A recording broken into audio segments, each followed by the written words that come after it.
In the soft quiet before recorded time, long before the rise of thundering armies or the glitter of royal courts, there lies a land shaped by mountain seas and wandering peoples.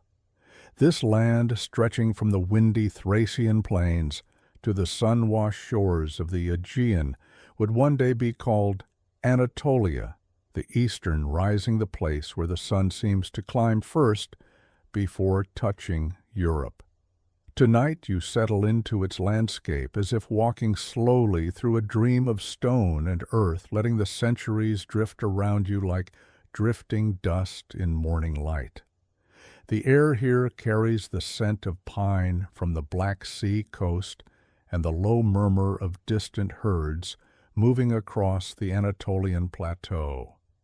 To the south, the Taurus Mountains rise like a protective wall, their peaks catching the first glow of dawn. To the west, gentle waves brush against rocky inlets where fishermen have cast nets for thousands of years. Geography is the earliest storyteller, whispering how mountains shape cultures, how coasts draw traders, and how every valley becomes a gateway for migrations yet to come.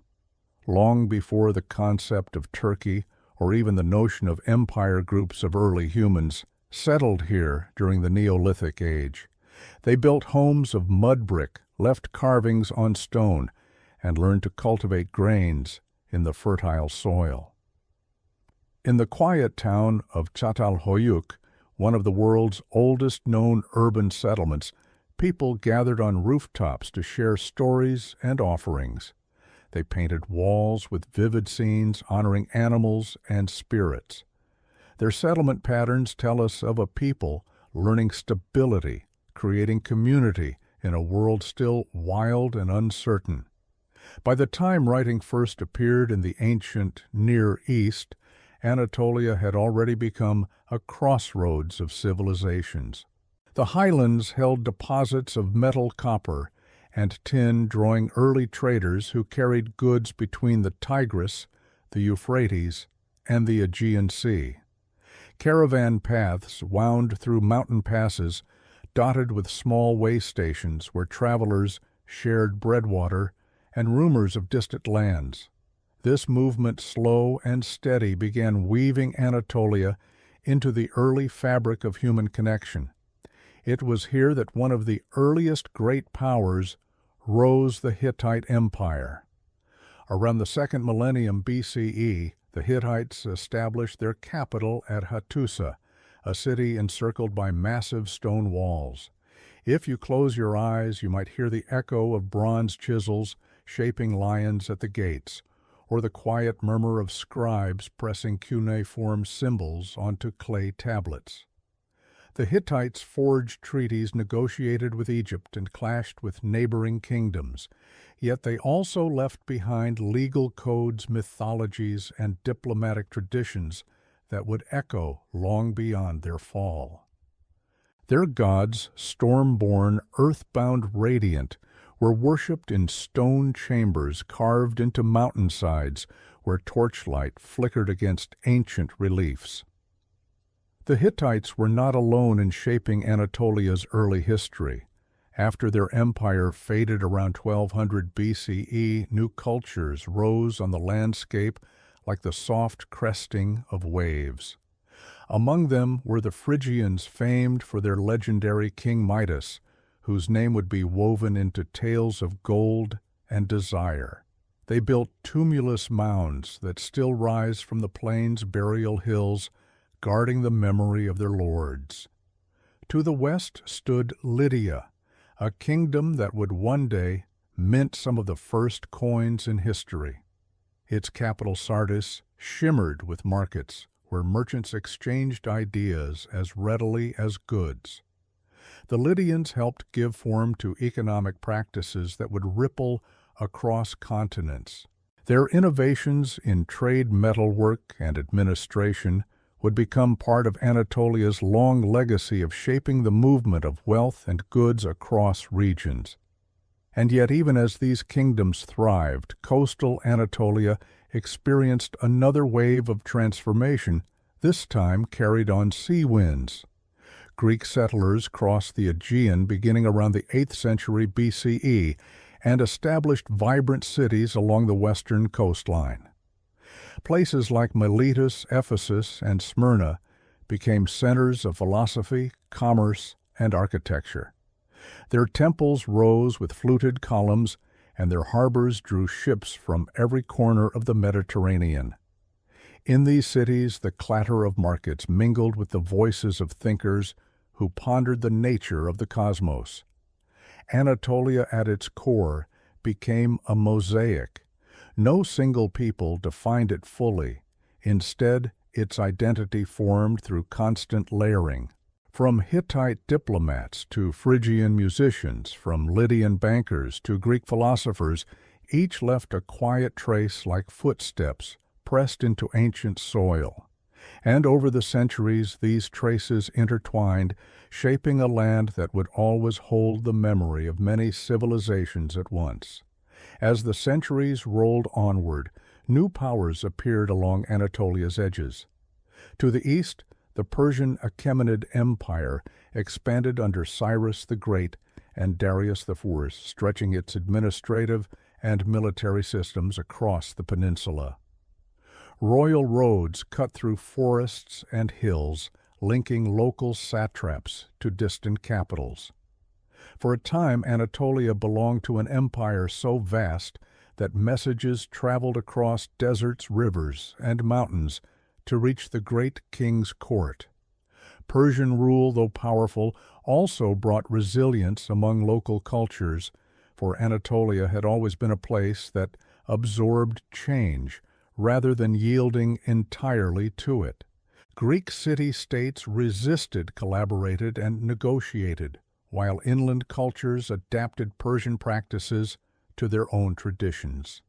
This blend of influences, Persian governance, Greek art, Anatolian spirituality, prepared the land for another transformation that would come galloping from the west. In the late 4th century BCE, Alexander the Great crossed the Hellespont and began sweeping through Anatolia with an army fueled by ambition and dreams of empire. His victories brought the region into the Hellenistic world, shaping its cities, theaters, and libraries. Yet Alexander's empire, brilliant and brief, soon fractured, leaving Anatolia divided among his successors. Still, even in this fragmentation, the land remained a bridge. Its towns spoke Greek, Persian, and native tongues.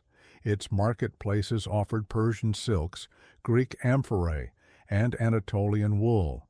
And across its broad landscape, the memories of the Hittites, Phrygians, and Lydians lingered like faint constellations, still visible in twilight. As centuries passed, another power would rise over Anatolia, Rome. But that belongs to the next chapter of this long, quiet walk through history.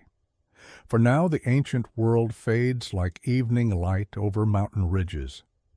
What remains is the sense of a land shaped by movement encounters and layered civilizations, a land preparing for new empires that would leave even deeper marks on stone and story. And so the scene shifts gently, leading you toward the next era where Greek and Roman tides wash across Anatolia, reshaping its cities and its destiny. Greeks, Romans, and the making of Anatolian worlds. As the first light of another ancient dawn touches the Aegean coast, you can almost hear the sound of oars cutting through still water. Across the sea, sails glide toward Anatolia's western shores, carried by the winds of curiosity, ambition, and restless imagination. These are Greek settlers, arriving in small groups at first, then in waves that gently reshape the coastline. They will not conquer all at once. Instead, they will build trade, argue, philosophize, and dream their way into the land's identity. It begins around the 8th century BCE, when Ionian Greeks, facing crowded homelands and seeking fertile ground, established new cities along the Anatolian shoreline. They are drawn by the promise of open land, good harbors, and the shimmering blue waters that mirror their islands. As they step onto the beaches of what is now western Turkey, they build not just homes, but full communities complete with temples, marketplaces, and shared civic spaces. Cities like Miletus, Ephesus, and Smyrna rise like pearls along the coast. Imagine entering Miletus in its prime. The city's grid-patterned streets are alive with the murmur of merchants weighing olive oil and grain. Philosophers gather in shaded courtyards, speaking softly about the nature of the universe. From this city would emerge thinkers like Thales and Anaximander, whose ideas would influence centuries of science and reason. Their words drift across time like ripples on water, subtle but enduring. Further north, Ephesus becomes a jewel of the ancient world.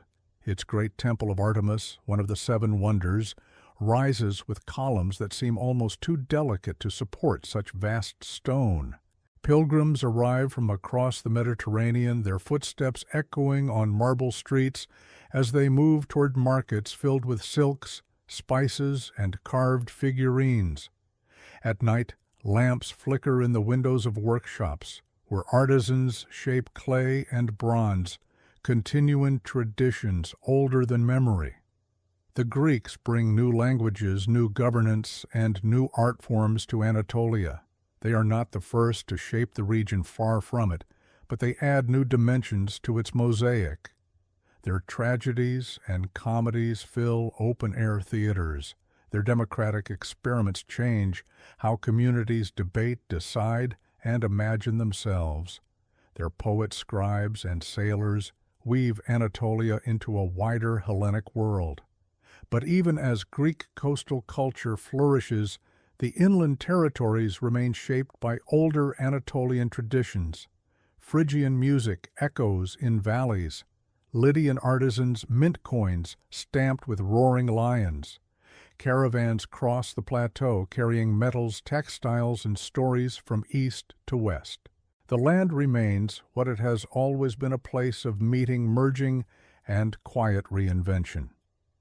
In the 6th century BCE, another power arrives, the Persian Achaemenid Empire.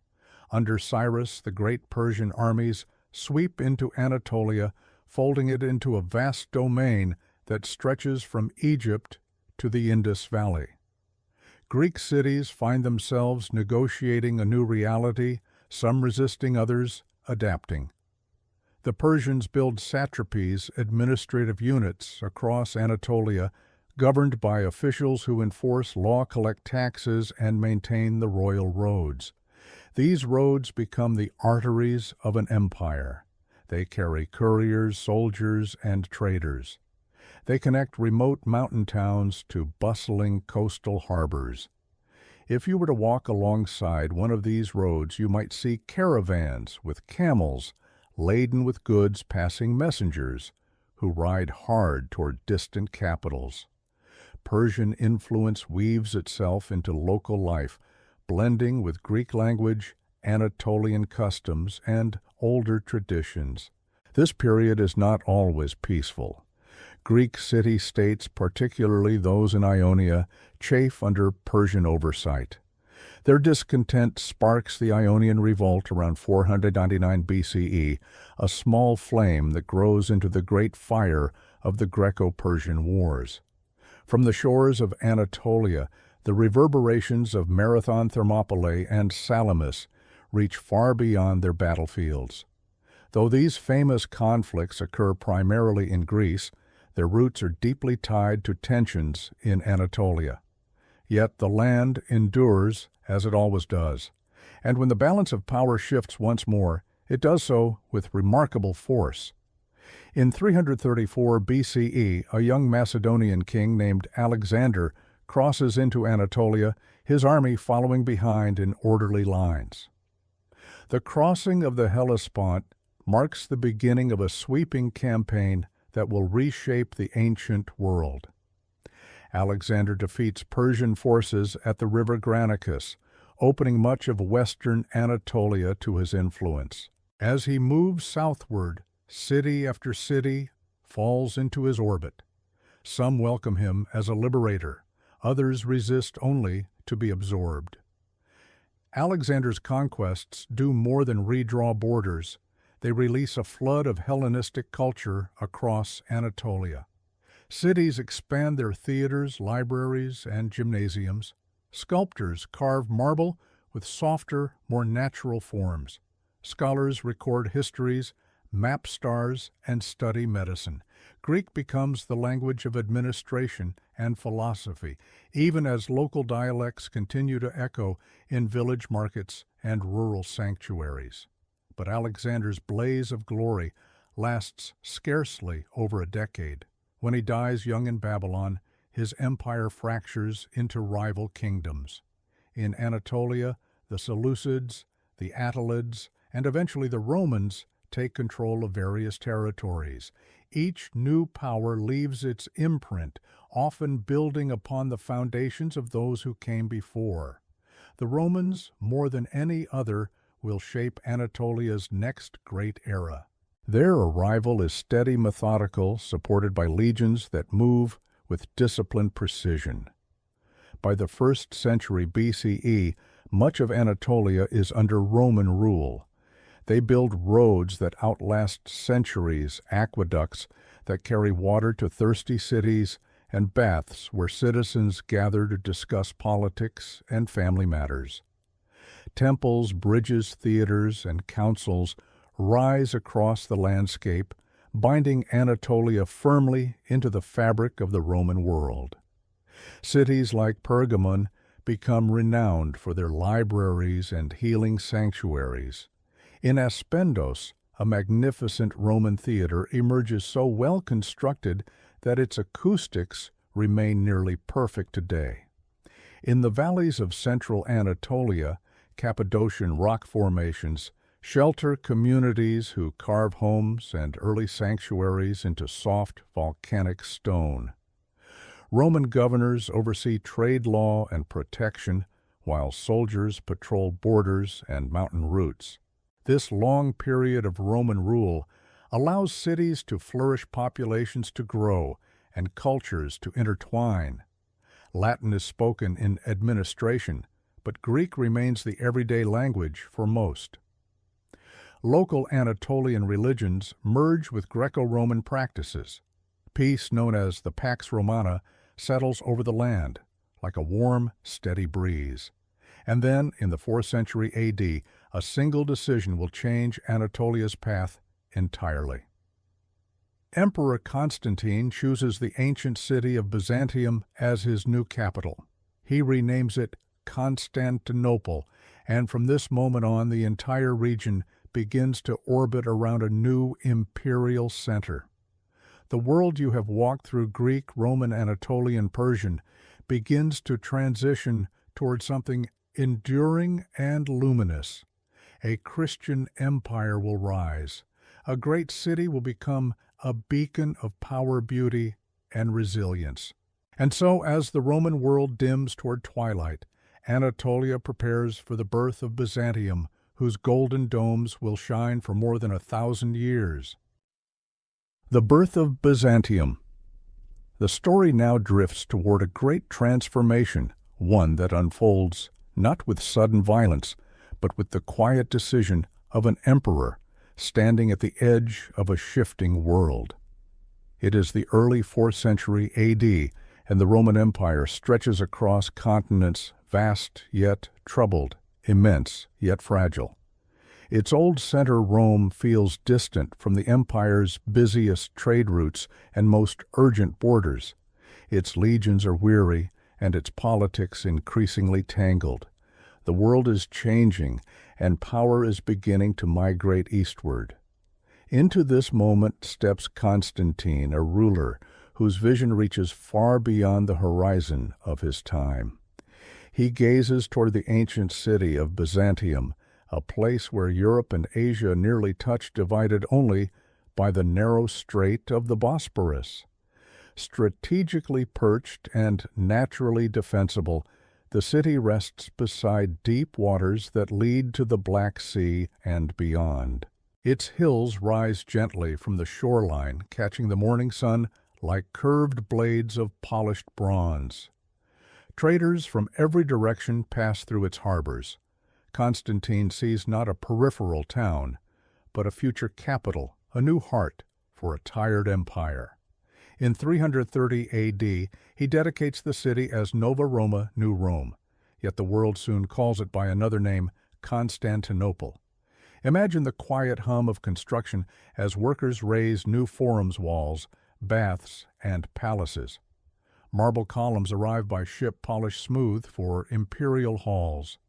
Mosaic artists crouch thoughtfully over tesserae, laying tiny pieces of colored glass into shimmering patterns. The scent of wood shavings and wet plaster mixes with the salty Bosporus breeze. Slowly, the city begins to glow with a grandeur that rivals Rome itself. But Constantine's transformation is not only architectural. He embraces Christianity, elevating it from a once persecuted faith to the favored religion of the empire. While he does not eradicate older traditions, his policies weave Christian identity into the empire's political and cultural framework. Bishops gain prominence.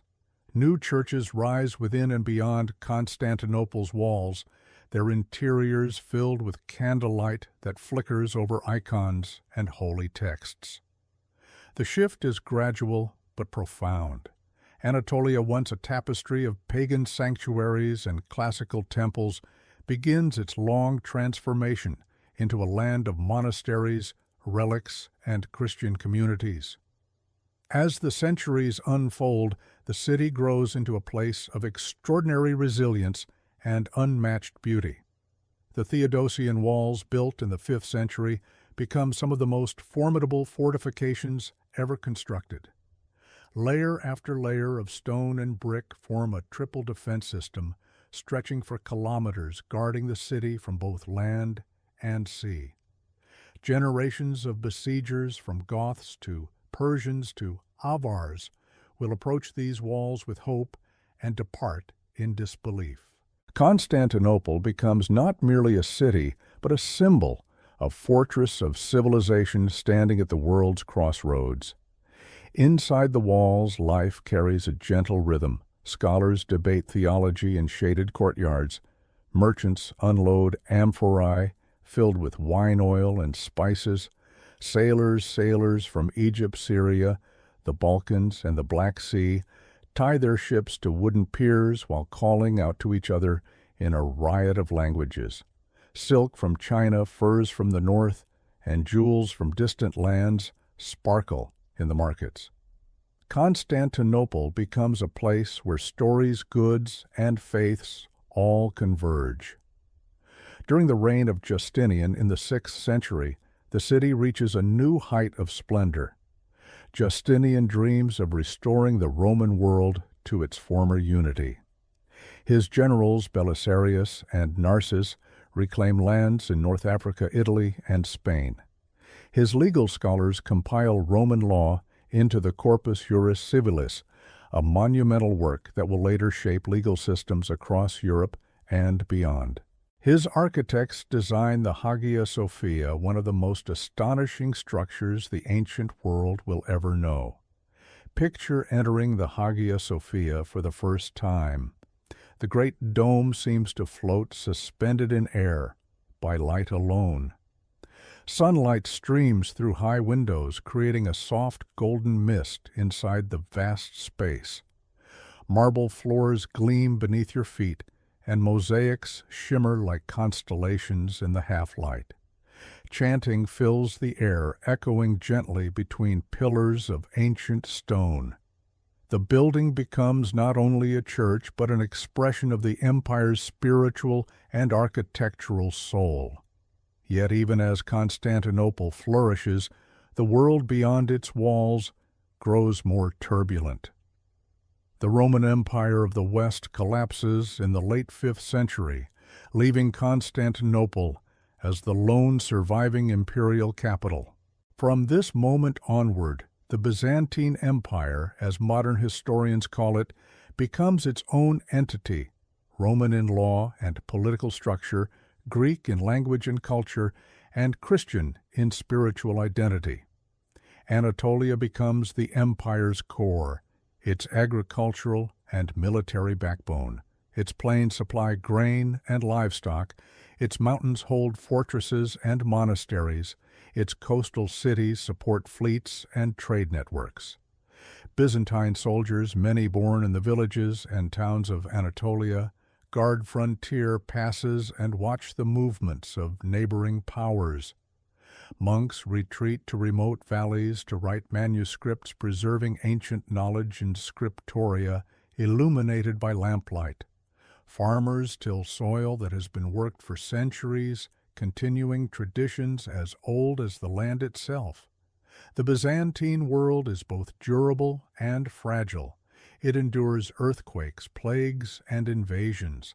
It survives internal strife and religious disputes. Its spirit remains steady, shaped by a balance of faith, intellect, and practical rule. For centuries, Anatolia thrives under this Eastern Roman order, forming the heartland of a civilization that sees itself as the rightful heir to Roman glory. But the world is changing once again. New powers rise on distant horizons. The Persian Sassanids conflict with Byzantium, repeatedly draining both empires. In the 7th century, the rapid expansion of Arab Muslim armies brings new religious and political forces to the region. The Byzantines lose territories, regroup, and fight fiercely to preserve their core lands. Anatolia, protected by its mountains and fortified towns, becomes the empire's refuge and shield. Throughout these struggles, Constantinople remains. Its domes gleam under sun and moon.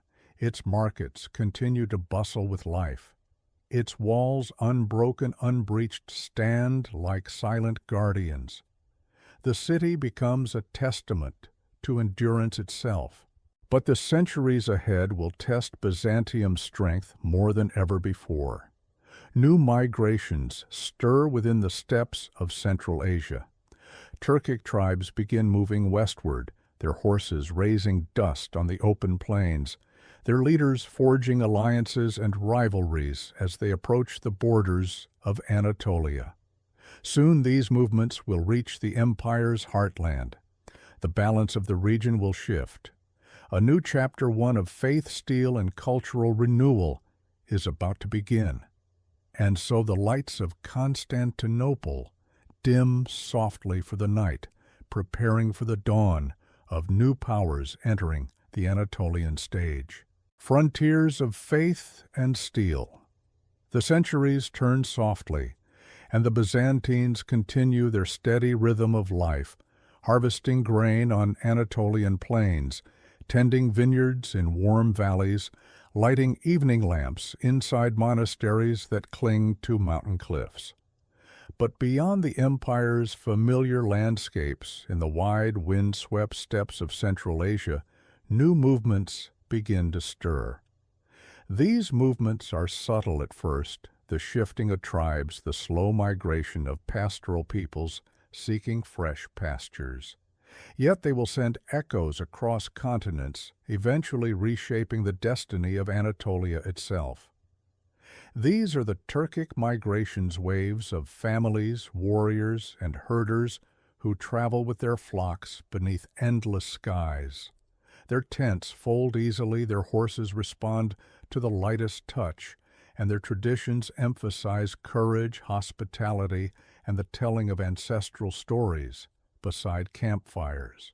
They are not yet the empire builders they will become, but they already possess skills that will change the balance of power speed on horseback expert archery, and a tradition of military organization born from life on open steppes.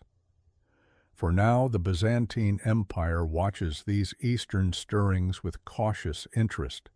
Its frontiers stretch for hundreds of miles, guarded by fortresses and garrisons that brace against constant pressures. To the south, Arab Muslim dynasties challenge Byzantine territories. For centuries after the 7th century, the two sides wage long, exhausting wars. Cities on both sides of the frontier rise, fall, and rise again. Faith becomes a powerful motivator for the Byzantines defending the Christian empire, for their opponents expanding the lands of Islam. These struggles shape Anatolia deeply. Families living in frontier zones learn to endure cycles of conflict and calm. Villages sometimes shift inland seeking safety, while fortified towns grow into regional strongholds.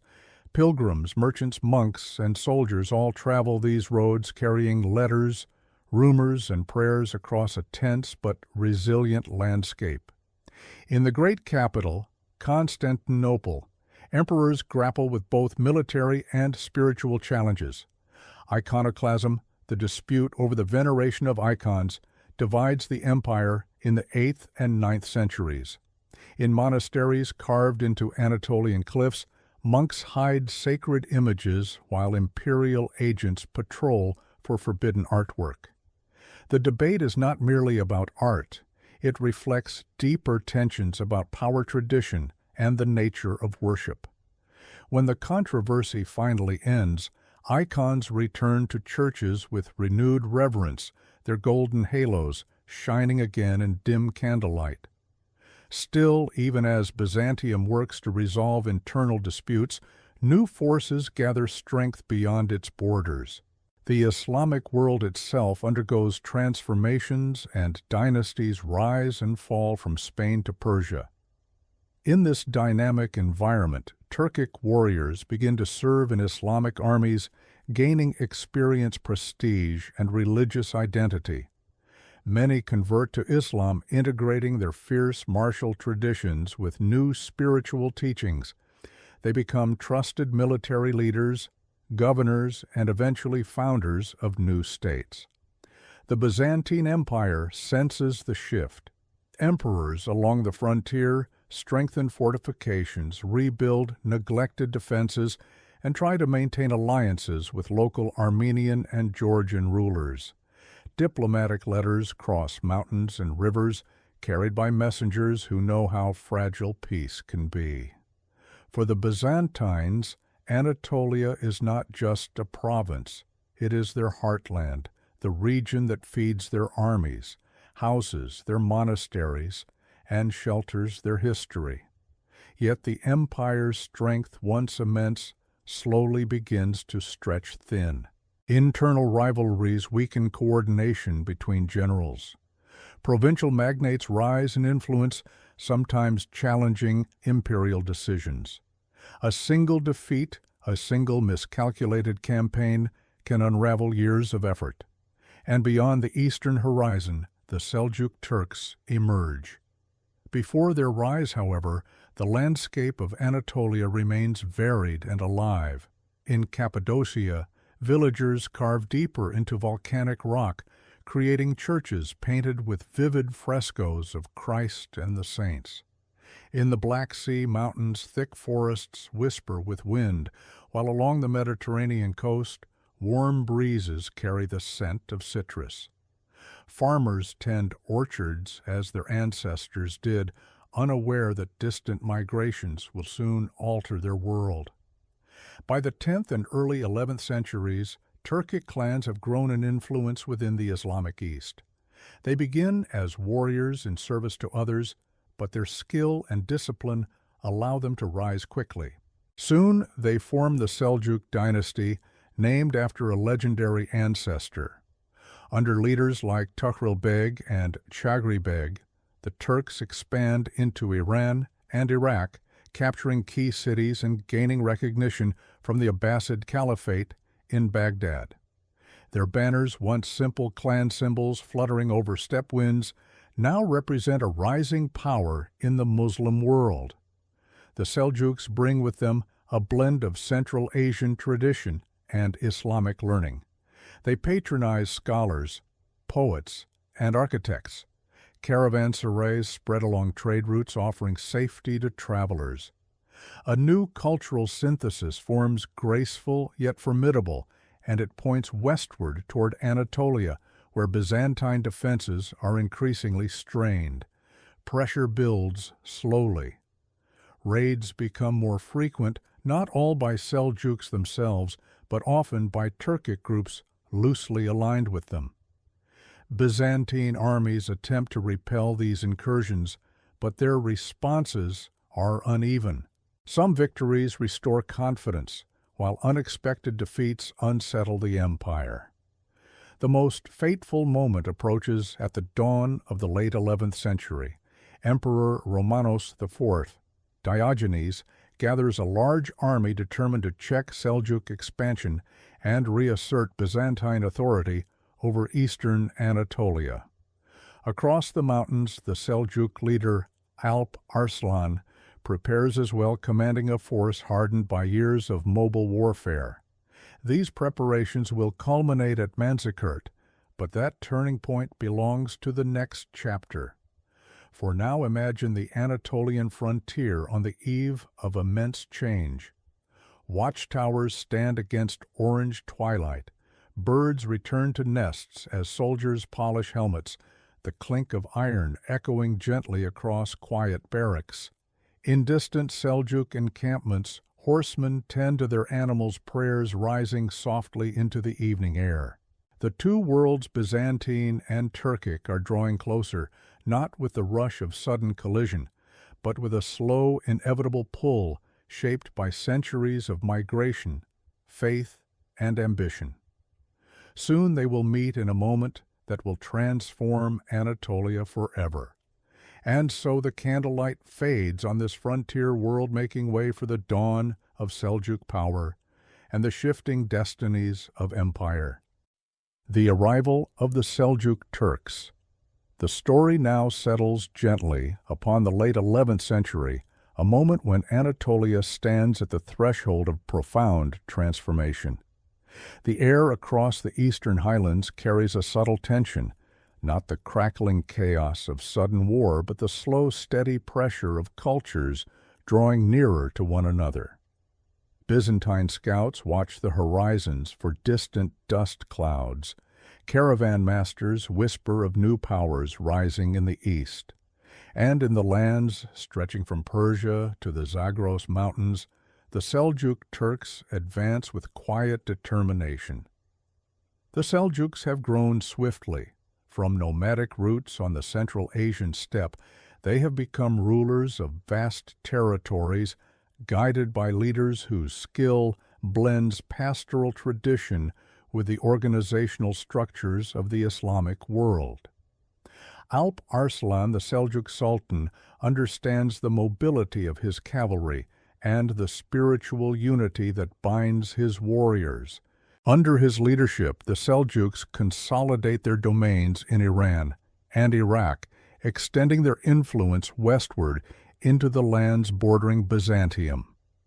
Their arrival is not merely a military movement, it is the beginning of a cultural shift. Turkic speech, poetry, and music accompany the clang of steel. Banners ripple above camps where imams recite prayers at dawn and elders debate tribal lineage by firelight. The Seljuks bring architectural ideas, administrative practices, and a blending of Turkic and Persian traditions that will eventually define much of Anatolia's future. As tensions rise, Emperor Romanos IV, Diogenes gathers a Byzantine army determined to halt these encroachments. His force is impressive on parchment, heavily armored cavalry, disciplined infantry auxiliaries drawn from many corners of the empire. Yet beneath the surface, Byzantine politics churn with old rivalries, and loyalty among the commanders is uneven. Still, the emperor marches eastward, hoping to secure the frontier through decisive action.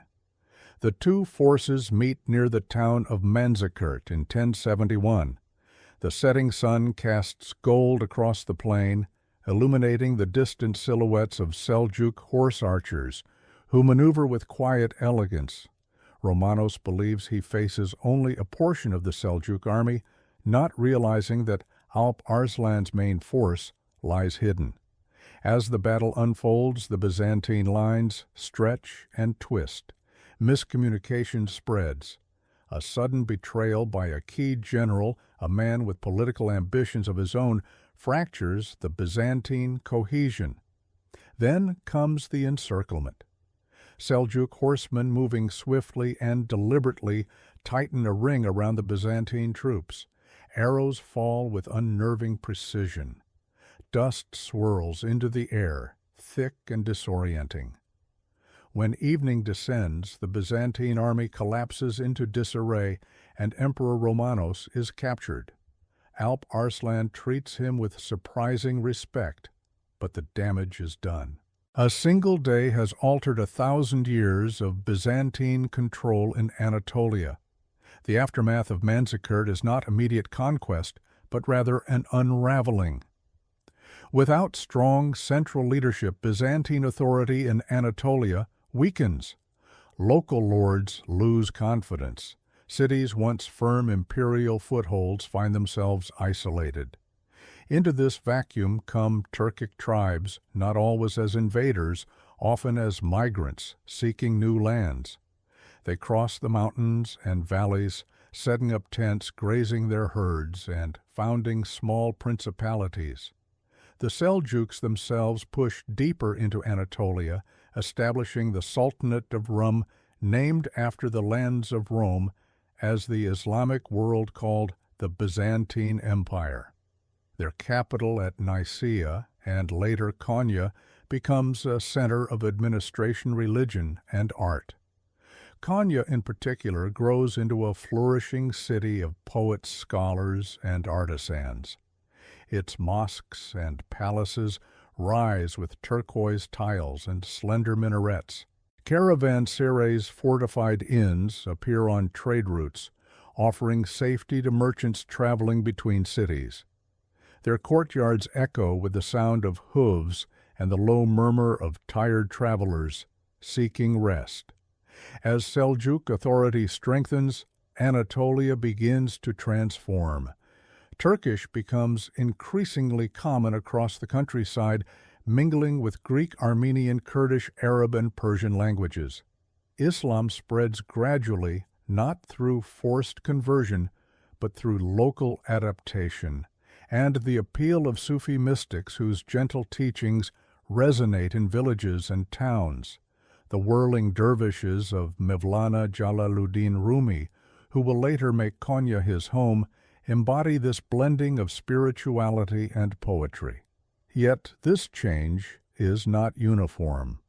Along the Black Sea coast, Byzantine influence remains strong, especially in the empire of Trebizond. In the mountainous East Armenian kingdoms preserve their traditions. In the West, cities still speak Greek and maintain ties, however fragile, to Constantinople.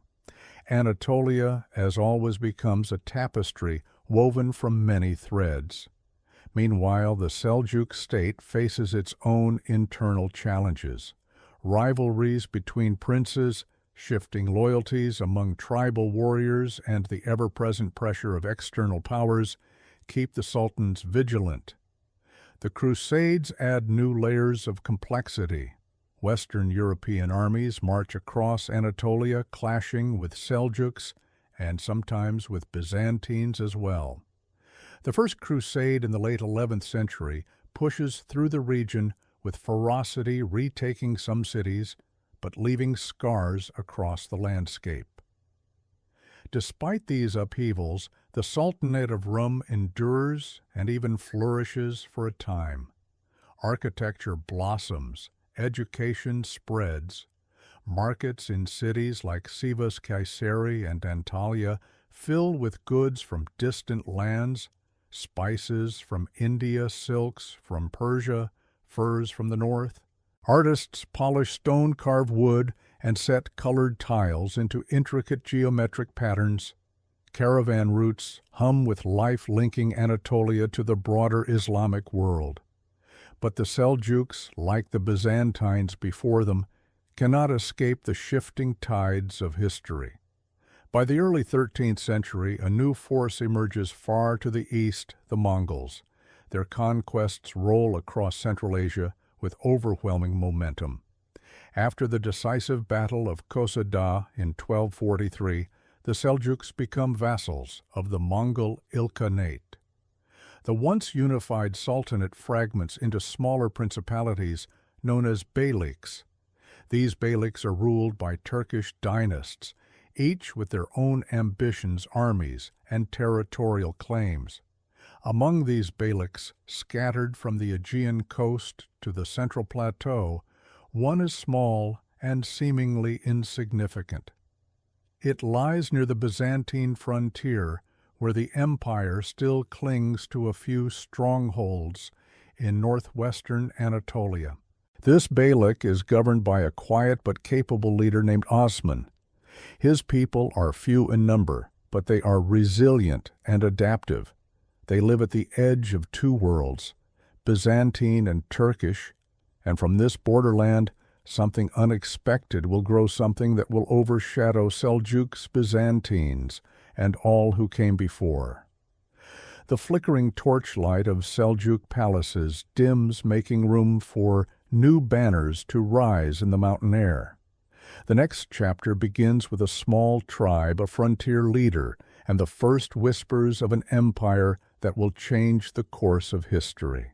Osman and the dawn of the Ottomans. In the gentle twilight of the 13th century, Anatolia feels like a land in quiet transition. The great Seljuk power that once unified the region has fractured under Mongol pressure, leaving behind a constellation of small Turkish beyliks scattered across valleys, river basins, and forested hills. Each beylik carries its own ambitions, but also its vulnerabilities. Their rulers are men of the frontier, pragmatic, fiercely independent, and accustomed to navigating a world where borders shift often and loyalties shift even more. To the northwest, where the Byzantine Empire still holds a tenuous grip on its last Anatolian lands, one of these beyliks rests along the wooded foothills near Soğut and the Sakarya River. It is a modest principality, small enough to be overlooked by powerful neighbors, but positioned at a crossroads where opportunity lies quietly waiting.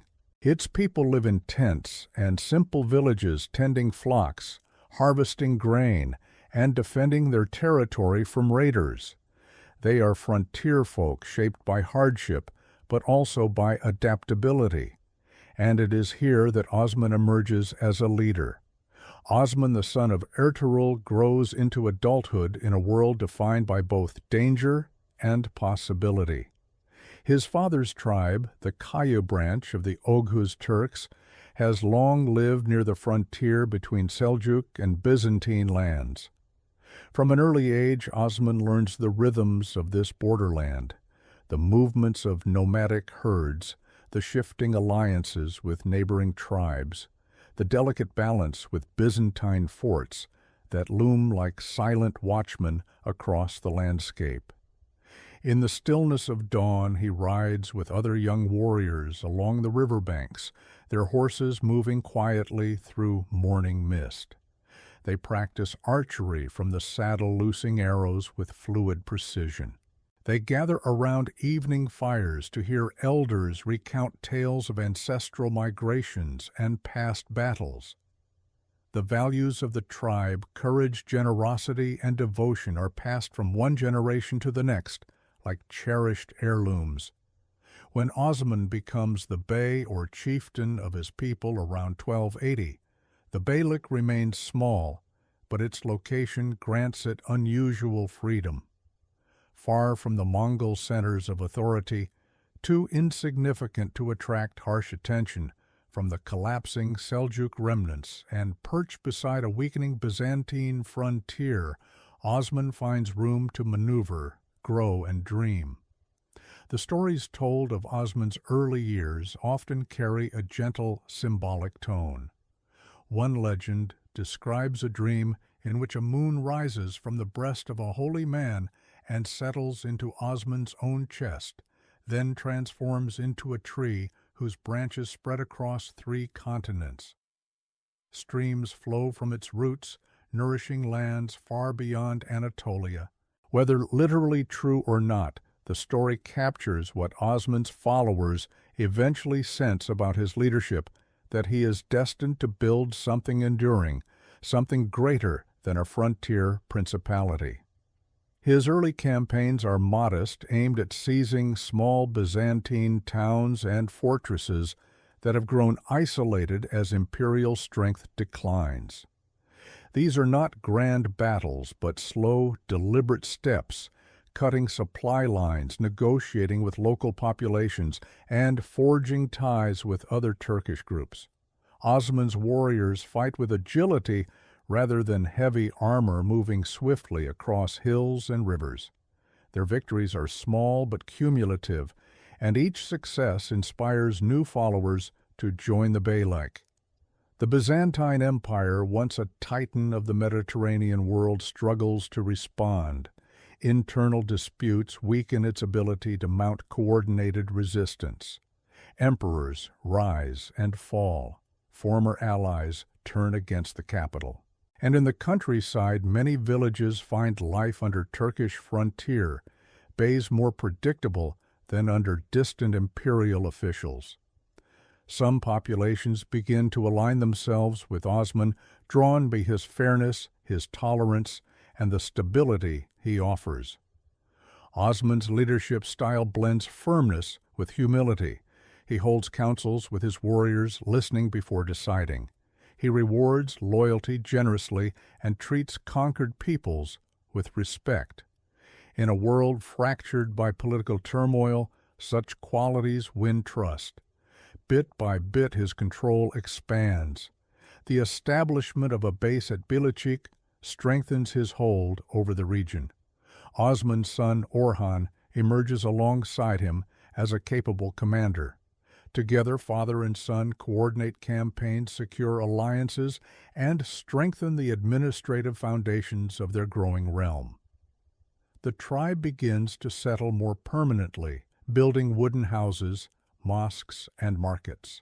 The Beylik starts to look less like a roaming frontier tribe and more like the seed of a settled state. Yet the Ottoman rise is not merely military or political, it is also cultural. Scholars arrive from Persian and Islamic centers. Sufi dervishes travel through villages offering spiritual guidance and knitting communities together with teachings that emphasize humility and love. Artisans bring skills in metalwork, weaving, and calligraphy. Caravan routes passing through Ottoman lands begin to hum with commerce. A gentle but steady transformation unfolds as Osman's Beylik shifts from the world of nomadic tents to that of early urban life. One of Osman's most significant early victories occurs with the capture of Yenişehir, a strategic point that becomes an important base for future expansion. From here, the Ottomans press westward, placing increased pressure on the Byzantine city of Bursa. The growing strength of the Beylik becomes difficult for neighbors to ignore. Other Turkish principalities watch with both admiration and concern. Byzantium, stretched thin and preoccupied with conflicts elsewhere, can only offer sporadic opposition. In these years, something else begins to form an Ottoman identity. It blends Turkish language and tribal values with Islamic faith, Persian administrative influence, Byzantine urban traditions, and the frontier's adaptive spirit. This mixture becomes the foundation of a political and cultural synthesis that will eventually define an empire. Osman grows older as his Beylik expands. His hair whitens, his reputation deepens, and his people begin to see him not just as a leader, but as the founding father of a new order taking root in the soil of Anatolia.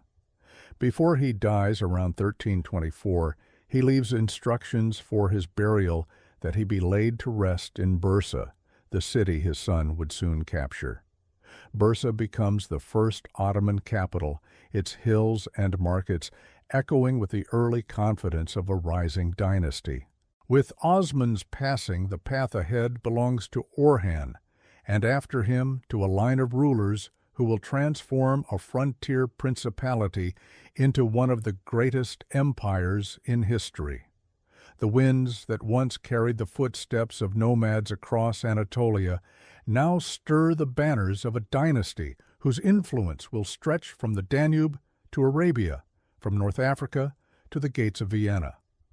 But for now, the story pauses gently at the edge of this rising dawn. The Beylik of Osman has begun to outgrow its humble origins. Ahead lies Bursa, Gallipoli, Edirne, and eventually the ancient city that has stood for 1,000 years, a city whose fall will reshape the world. The conquest of Constantinople. The centuries drift onward, and the small frontier Beylik founded by Osman grows steadily in strength. Under Orhan, then Murad I, and later Bayezid III, the Ottomans expand across both sides of the Marmara Sea. They capture Bursa, then Edirne, and build an increasingly sophisticated state. Their armies march with discipline, their administration grows more refined, and their reputation spreads across the region. Yet above all victories, one city remains as both obstacle and dream: Constantinople. For more than 1,000 years, Constantinople has been the shimmering jewel of the eastern Mediterranean, a city of domes and walls, a crossroad of continents, a symbol of endurance. Even weakened it commands respect, even surrounded it inspires awe. Its massive Theodosian walls, still towering after centuries, have repelled countless foes. Arab armies, Bulgarian rulers, Russian raiders, and crusaders have all failed, except the Latin crusaders of 1204, whose sack of the city left scars that never fully healed. By the 15th century, the Byzantine Empire has dwindled to little more than Constantinople itself and a few scattered territories. Trade has slowed, revenues have shrunk, and political alliances offer only temporary relief. The ancient empire, once a titan, feels like a dim flame flickering against the winds of time. And into this moment steps a young Ottoman ruler whose ambition burns brighter than those fading embers. His name is Mehmed II. Mehmed is only 19 when he ascends the throne for the second time in 1451, yet beneath his youth lies a powerful mind, strategic, patient, and deeply aware of history's weight. He studies engineering, languages, and philosophy. He surrounds himself with scholars, but also with experienced commanders who understand the realities of siege and conquest. The dream of Constantinople fills him with purpose. To capture the city would not just be a military triumph, it would signal the dawn of a new era. The preparations begin quietly but thoroughly. Mehmed orders the construction of Rumeli Hisarı, a massive fortress rising on the European side of the Bosporus, directly across from the older Anadolu Hisarı. The two fortresses face one another like twin guardians, allowing the Ottomans to control naval movement through the strait. Stone by stone, Rumeli Hisarı grows its towers, piercing the sky as masons labor throughout long days. Even from miles away, its walls gleam in the sun, an unmistakable signal of Ottoman intent. Inside Constantinople, Emperor Constantine Palaiologos watches these developments with growing concern. He is courageous and deeply devoted to his city, but he commands few resources. Appeals to Western Europe bring promises, but only limited aid. The defenders prepare as best they can. Smiths sharpen weapons. Monks pray in candlelit chapels. Citizens repair stretches of the ancient walls. Yet everyone knows the coming siege will test them in ways unseen for centuries. By early 1453, Mehmed II has assembled a formidable force, tens of thousands of soldiers, engineers, sappers, and janissaries trained in strict discipline. Cannons cast by the engineer Orban stand ready to hurl giant stone balls against the walls that once seemed indestructible. Ottoman ships gather in the Bosporus, their sails fluttering like restless birds preparing for flight. Then, on April 6th, the siege begins. Imagine the early morning mist lifting from the land walls of Constantinople. You can almost hear the distant rumble of cannons, the rhythmic thud of impacts against ancient stone. Dust rises into the air with each strike, drifting like pale smoke across the battlements. Byzantine defenders hurry along the ramparts, repairing damage, loosing arrows, calling to one another, amid moments of hope and dread. Inside the city, life takes on a tense, suspended quality. Markets fall silent, bells toll from churches. Families gather in courtyards, whispering prayers, while clutching relics passed down through generations. The Hagia Sophia, still magnificent, despite centuries of earthquakes and fires, becomes a refuge for the fearful. Its great dome echoes with chanting, the voices rising and falling like a calm tide against a stormy sea. Outside the walls, Ottoman camps sprawl across the hills. Fires glow at night, sending sparks into the sky. Mehmed walks among his soldiers, speaking with commanders, studying the fortifications, planning the next day's assault. His determination never wavers. He believes that history favors the bold. Weeks pass. The cannons pound relentlessly. One section of the wall collapses only to be rebuilt by defenders working under cover of darkness. Byzantine morale sways like a candle in wind. Supplies dwindle. But still, they endure, driven by loyalty to their ancient city. Then Mehmed devises one of the most daring maneuvers the siege will witness. Unable to force his navy through the Golden Horn, he orders ships to be hauled overland, dragged across greased beams and rolling logs, and launched into the Golden Horn from behind the city's defensive chain. In the stillness of night, Constantinople awakens to the sound of Ottoman ships appearing where none were expected. The defenders watch in disbelief. The balance shifts irrevocably. The final assault comes on the night of May 28, 29. Just before dawn, amid the flickering torchlight, waves of Ottoman soldiers surge toward the breaches in the walls. The Byzantines fight with desperate courage, and Emperor Constantine V takes to the battlefield himself, sword in hand, refusing to abandon his city. But the numbers are overwhelming. The Janissaries advance steadily, their discipline unbroken. The last gate collapses. Defenders fall back into narrow streets. As morning breaks, the fighting spills into the city. The great chain across the Golden Horn is broken.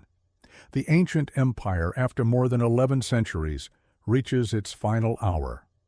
Constantine V disappears into the chaos, his fate unknown, the last emperor of Byzantium, lost within his dying city. And so, on May 29, 1453, Constantinople falls. Mehmed II enters the city with measured solemnity. He orders the protection of civilians, calms the victorious army, and walks toward the Hagia Sophia.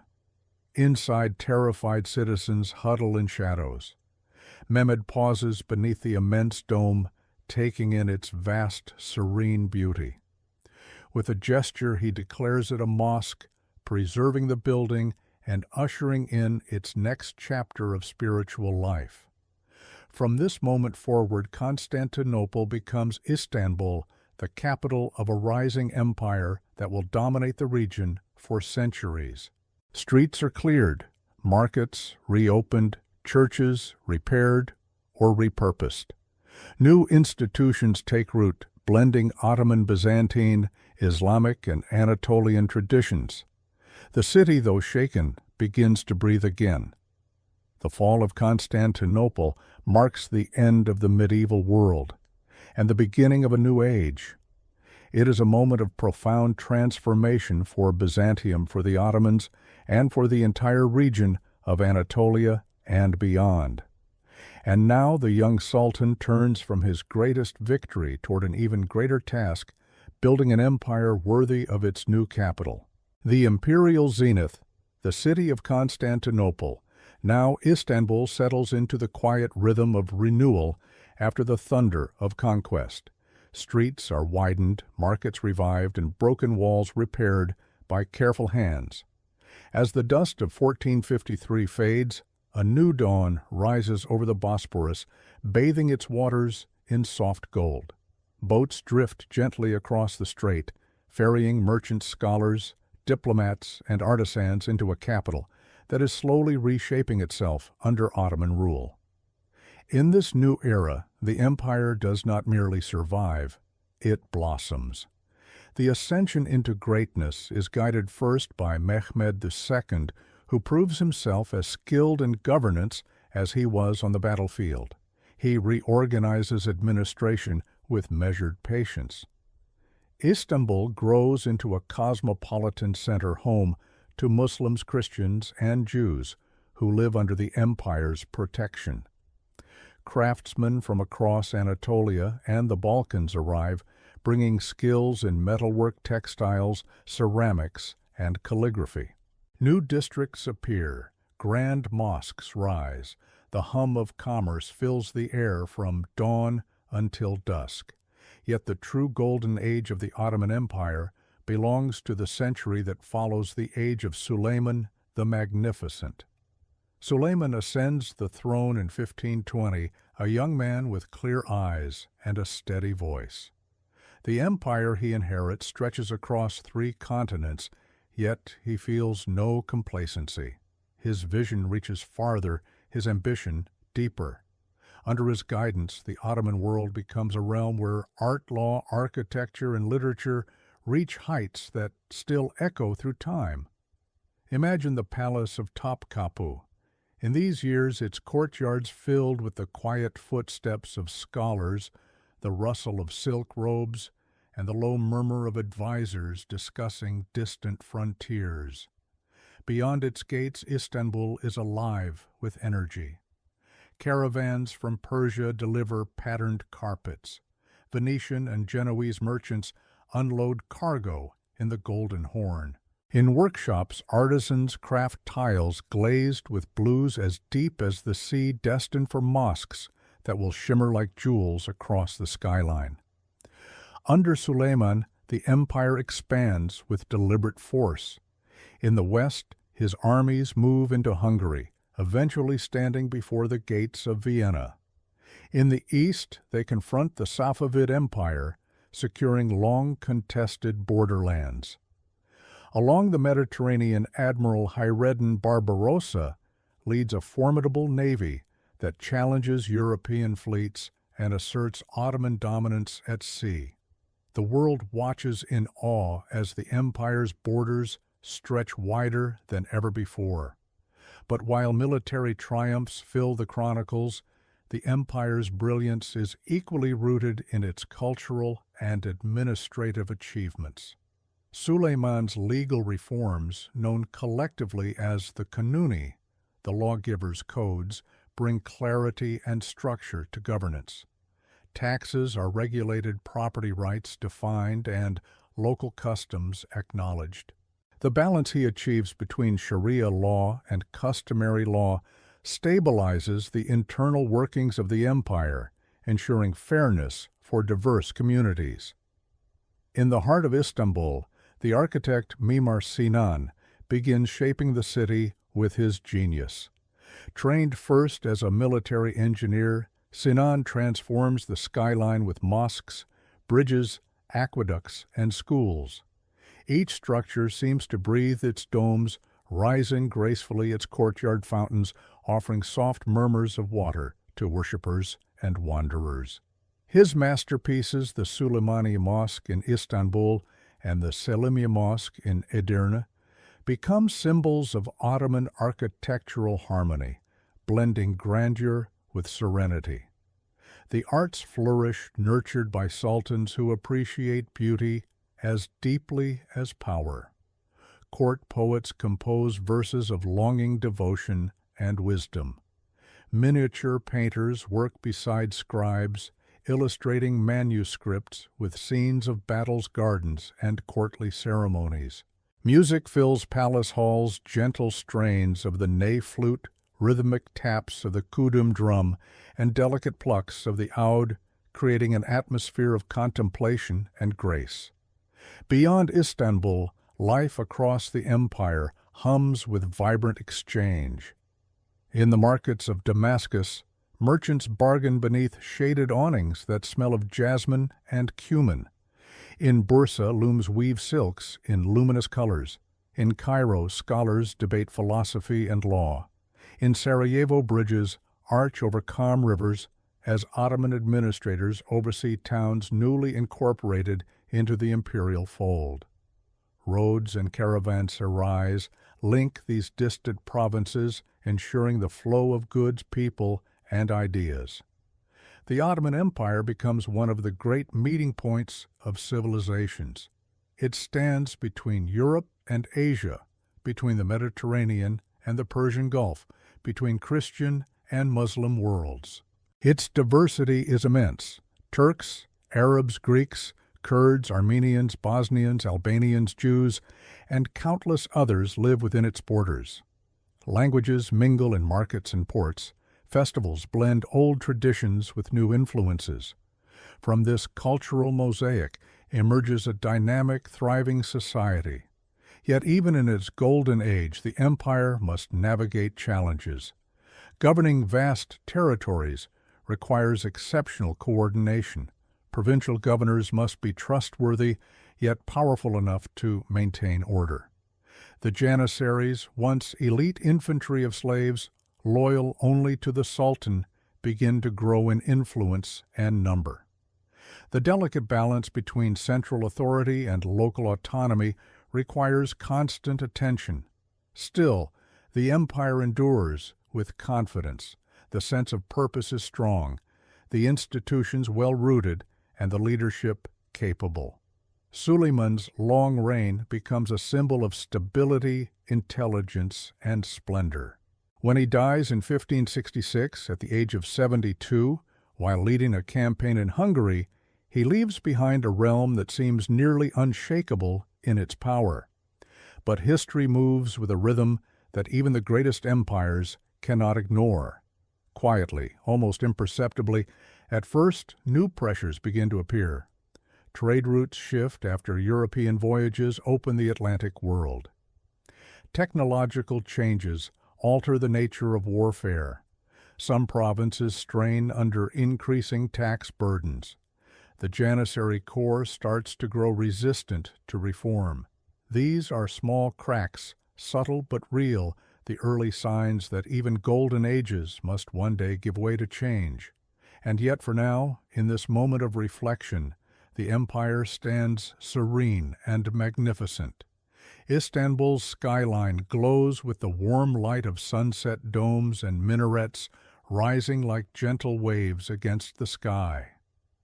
The call to prayer drifts across the city, mingling with the hum of evening markets and the whisper of ships rocking in the harbor. This is the Ottoman world at its zenith, confident, radiant, layered with centuries of culture and ambition. In the quiet that settles over the empire's vast lands, one can almost imagine that this brilliance will last forever. But the winds of time rarely hold still. Ahead lie challenges, rebellions, rival empires, economic strain, waiting like distant clouds that slowly gather on a horizon, still bright with daylight. Storms on the horizon. The Ottoman Empire, vast and luminous in its golden age, enters the 17th century with a quiet confidence. Its cities glow with culture and trade. Its armies still march under banners that once inspired awe across continents. Yet beneath the surface of this magnificence, subtle changes begin to stir small at first, like ripples on a calm sea. No single moment brings the storm, but the gathering tensions signal that the empire is drifting into an age of trials and transformations. The passing of Suleiman the Magnificent marks more than the end of an extraordinary reign. It also ushers in a gradual shift in the rhythms of governance. His successors inherit a mighty empire, but they do not always possess his steady vision or decisive strength.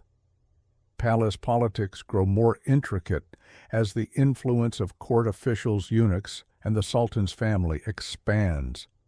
Decisions once guided by strategic clarity become clouded by internal rivalries and competing interests.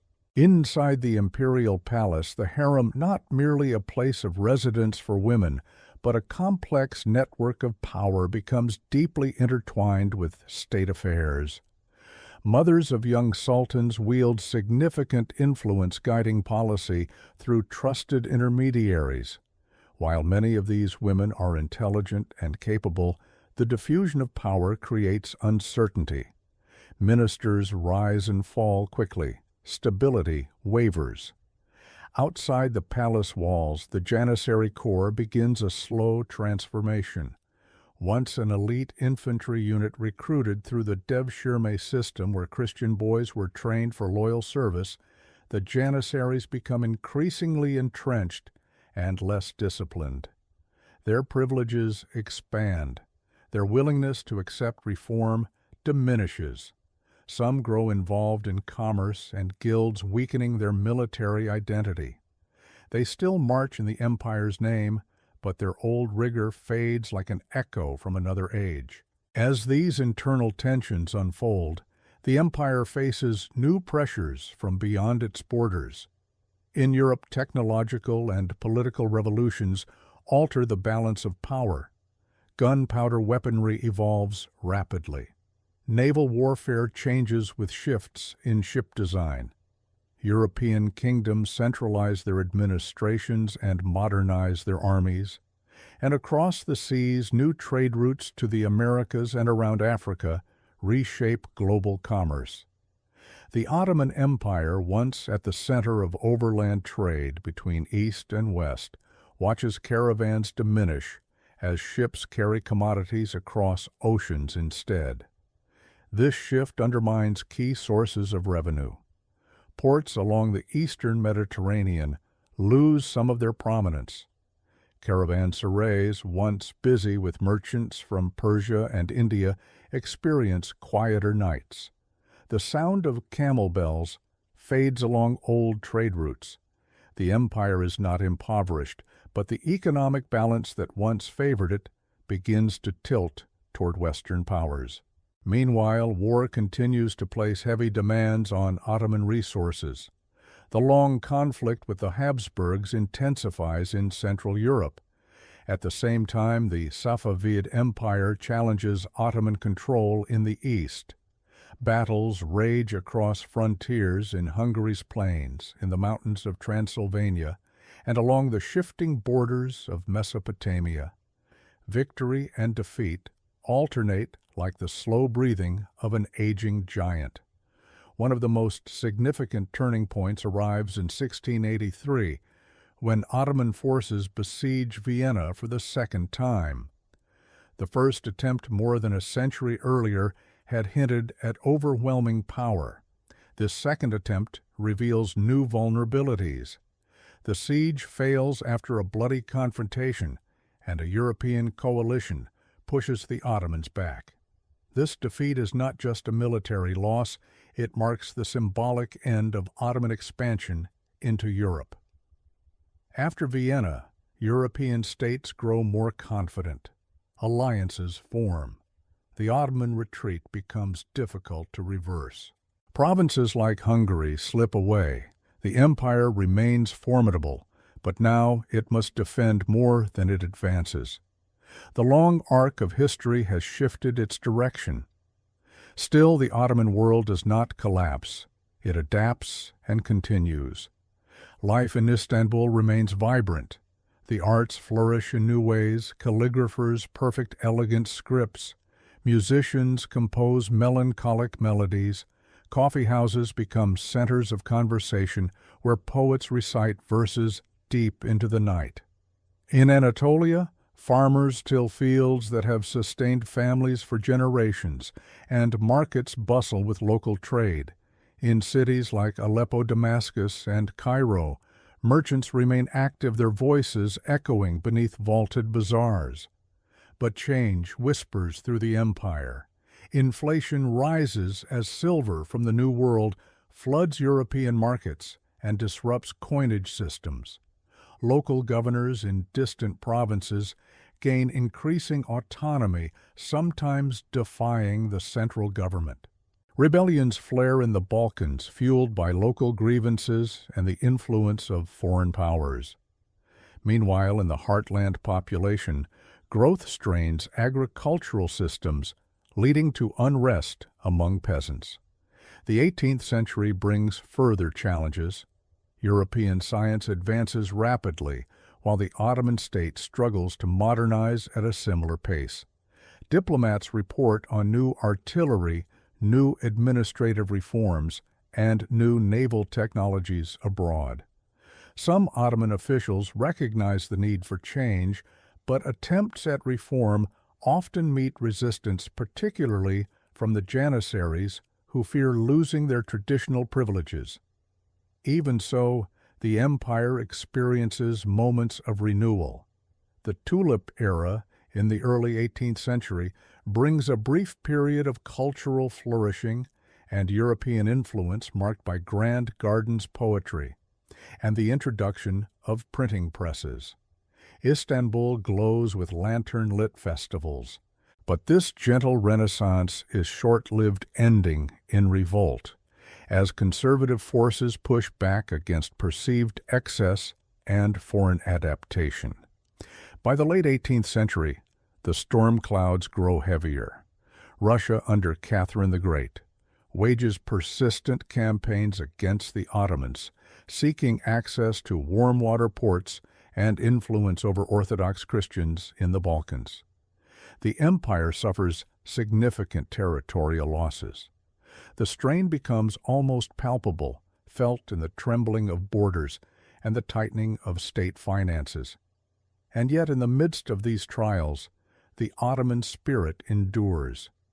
The empire still commands vast lands. Its people, diverse, resilient, deeply rooted, continue their daily lives with quiet persistence. Ottoman administrators, scholars, and reform-minded sultans begin contemplating deeper changes. A new generation sees the need to rebuild institutions, retrain armies, and rethink the structures of governance.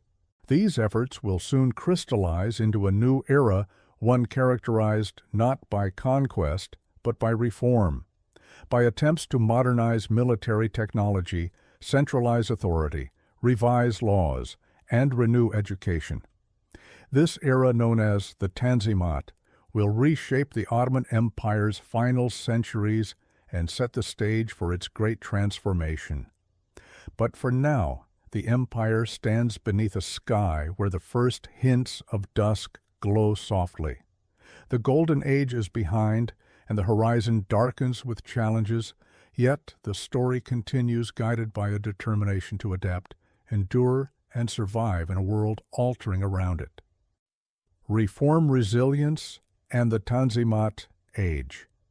The Ottoman Empire enters the 19th century with the weight of centuries resting gently upon its shoulders.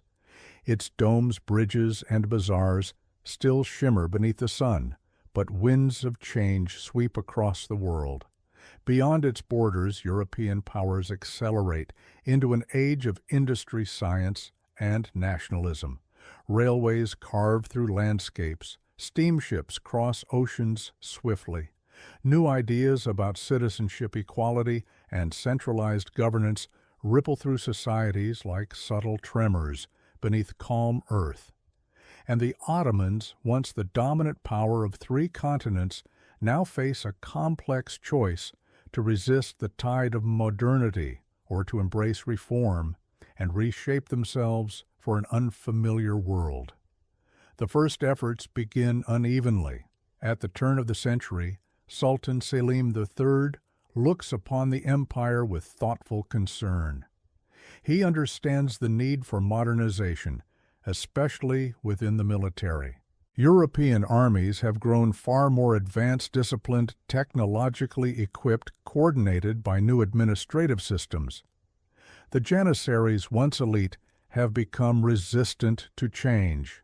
So Selim attempts a bold step.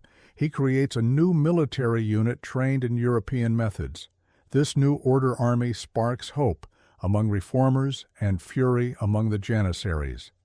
To many within the old corps, modernization threatens their privileges and power. Resistance turns into rebellion. In 1807, Selim is overthrown and later killed. His reforms drowned beneath the rising tide of unrest. Yet even in this tragedy, the empire's future begins to take shape, for the idea of reform cannot be erased once it has entered the bloodstream of a nation. In 1808, Mahmud II ascends the throne. Quiet, perceptive, determined, he carries within him the memory of Selim's failure and a fierce resolve to succeed where his predecessor fell. Mahmud waits for the right moment. He strengthens support among provincial leaders, reorganizes administration, and centralizes authority with careful precision. The palace grows watchful, as if holding its breath. Then, in 1826, the decisive moment arrives. A confrontation erupts between Mahmud and the Janissaries, and the conflict that follows, known as the Auspicious Incident, ends with the destruction of the Janissary corps. The old military order, unable to reform, is swept away. In its place, Mahmud establishes a modern army. The empire, after centuries of tradition, takes its first firm step into a new era. With the Janissaries gone, Mahmud II widens the scope of reform. He abolishes outdated dress codes, encourages the adoption of Western-style uniforms, and builds new schools to train administrators and military officers. European advisors are invited to share knowledge in engineering, artillery, and medicine. Printing presses multiply. Newspapers begin to circulate, carrying news not just of battles and decrees, but of scientific discoveries, cultural events, and debates about the empire's future. Yet the path is not smooth. Revolts and wars pull at the empire's seams. The Greek War of Independence in the 1820s results in the loss of Greece, deeply wounding the Ottoman sense of unity. In the Balkans, nationalist movements simmer. In the East, tensions with Persia and Russia increase. Reform must continue, but so must the struggle for territorial integrity.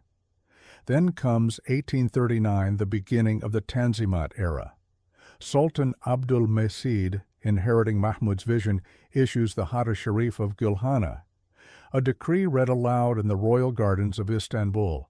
Written in flowing Ottoman Turkish, its words ripple across the empire like a gentle but transforming breeze. It promises equality before the law for all subjects, regardless of religion. It calls for fairer taxation, an end to arbitrary executions, protections for personal property, and modernization of courts and administrative structures. The Tanzimat reforms aim not merely to modernize, but to bind a diverse empire under a shared sense of justice and citizenship. Christian, Muslims, and Jews are to be treated equally by the state. Schools open to all communities. New commercial codes regulate trade. A postal system connects distant provinces. Telegraph lines stretch across Anatolia. Steamships ply the Bosporus and the Aegean, shrinking distances that once felt vast. In cities like Istanbul, Izmir, and Beirut, urban life shifts. Gas lamps illuminate streets at night, casting warm circles of light on cobblestones. European-style buildings appear alongside wooden Ottoman houses, their facades decorated with ornate balconies and tall windows.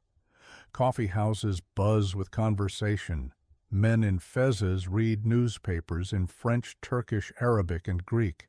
Women in some urban neighborhoods begin to participate in intellectual circles, poetry salons, and charitable organizations.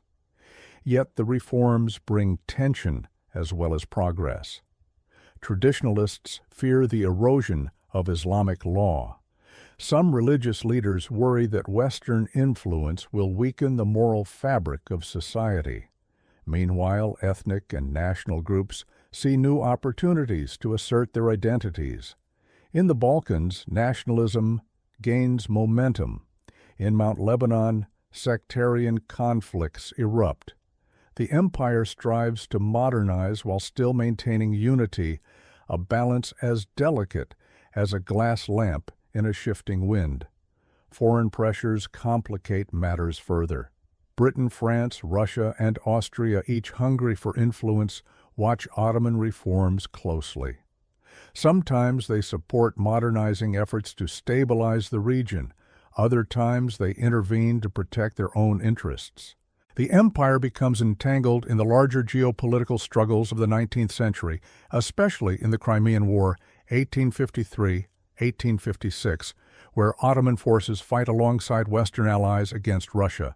The Tanzimat era continues under Sultan Abdulaziz and then Abdulhamid II.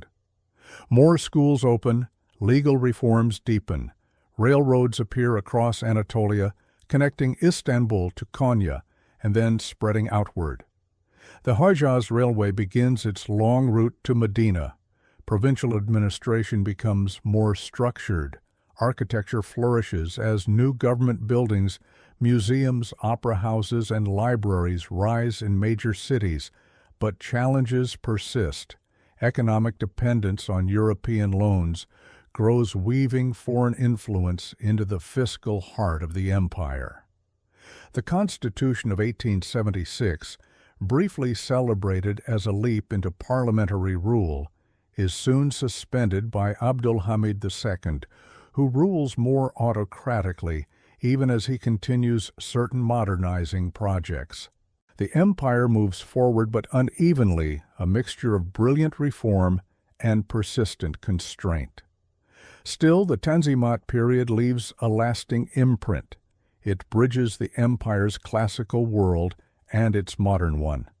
It reshapes the educational system, revitalizes the military, and encourages a sense of citizenship beyond old divisions.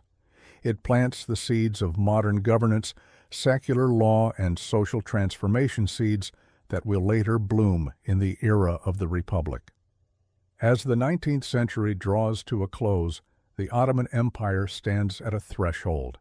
It has reformed, endured, adapted, and survived. Yet it remains vulnerable, caught between the weight of its past and the pressures of an increasingly modern world. Ahead lie new struggles, wars, revolutions, rival nationalisms that will determine the fate of the empire. For now, the lamps of Istanbul glow softly along the Bosporus. The sound of distant steamboats drifts through the night, and the empire once again finds itself poised between hope and uncertainty, between resilience and the slow pull of decline. The long decline. The 19th century fades gently into the 20th, and the Ottoman Empire, once bright, with reformist energy, enters a quieter, more fragile stage of its long existence. Its landscapes remain beautiful. The soft hills of Anatolia, the bustling harbors of Istanbul, the quiet plains of Syria, the cool forests of the Balkans, yet beneath the surface of these familiar scenes, strains tighten slowly, like threads pulled taut over time. The empire has survived crises, uprisings, and shifting tides of global change. It has endured wars with European powers and internal tensions brought on by modernization. Still, by the late 1800s, A sense of vulnerability settles over the state. It is not dramatic or sudden. Rather, it unfolds gradually like dusk, overtaking a once brilliant day. Nationalist movements rise in the Balkans, fueled by centuries of cultural identity and strengthened by the ideas of the Enlightenment and Romanticism.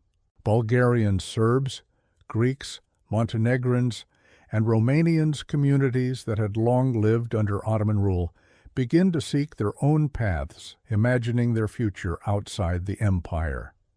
Uprisings flicker like scattered sparks. Some are suppressed, others succeed. The Balkans, a region of exceptional diversity, become increasingly restless. Each conflict takes a toll. The Russo-Turkish War of 1877-1878 delivers a painful blow. Ottoman forces fight with bravery, but are overwhelmed by superior Russian strength. When the war ends, the empire loses vast territories. Bulgaria emerges as a principality. Serbia, Romania, and Montenegro expand or secure independence. The loss is not merely geographic, it is emotional. These lands once formed the empire's European heart. Now they slip away like pages torn from an ancient book. Sultan Abdulhamid II, who came to power in 1876, witnesses these crises firsthand. His reign becomes a mixture of authoritarian control and cautious modernization. He builds schools, telegraph lines, and railroads, including the famed Hejaz Railway, stretching toward Medina. He invests in public works and encourages pan-Islamic unity as a counterweight to nationalism and European encroachment. But his rule is also marked by deep suspicion. Fearing plots and revolts, he tightens oversight over political activity. The constitution he once allowed is suspended. Parliament is dissolved. Dissent is closely watched. Newspapers operate under strict censorship. Intellectuals flee to Europe or publish in secret. Within the palace, Abdulhamid rules with careful vigilance, aware that any misstep might worsen the empire's fragile condition. All the while, external pressures intensify. European powers compete for influence in Ottoman territories. Britain occupies Egypt in 1882, severing one of the empire's most valuable provinces. France expands its control in North Africa. Russia pushes into the Caucasus, while Austria-Hungary annexes Bosnia and Herzegovina. The so-called Eastern Question, the diplomatic debate over the fate of Ottoman lands, becomes a recurring theme in European politics.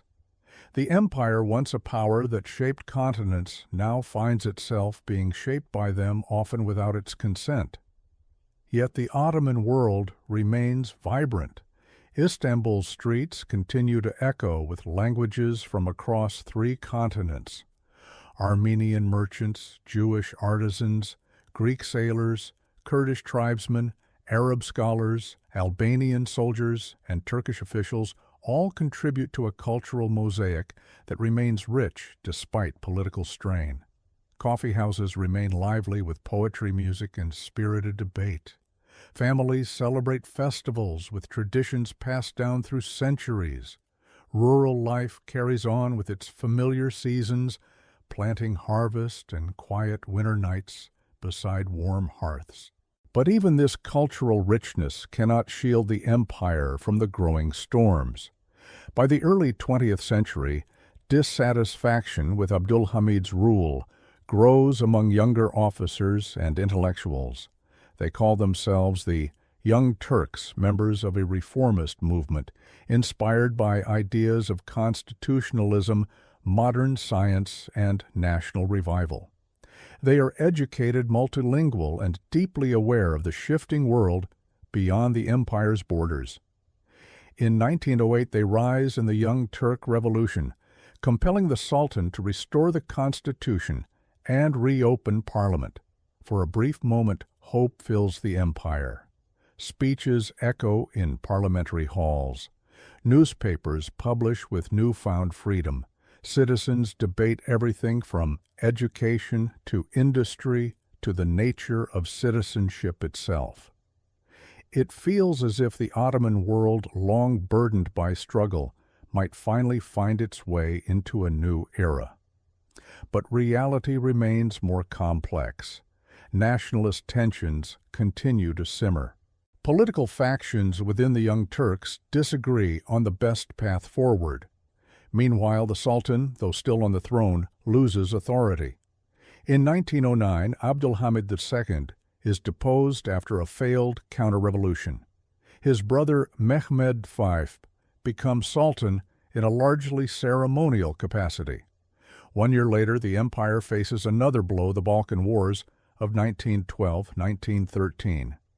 In these devastating conflicts, a coalition of Balkan states defeats the Ottoman armies swiftly and decisively.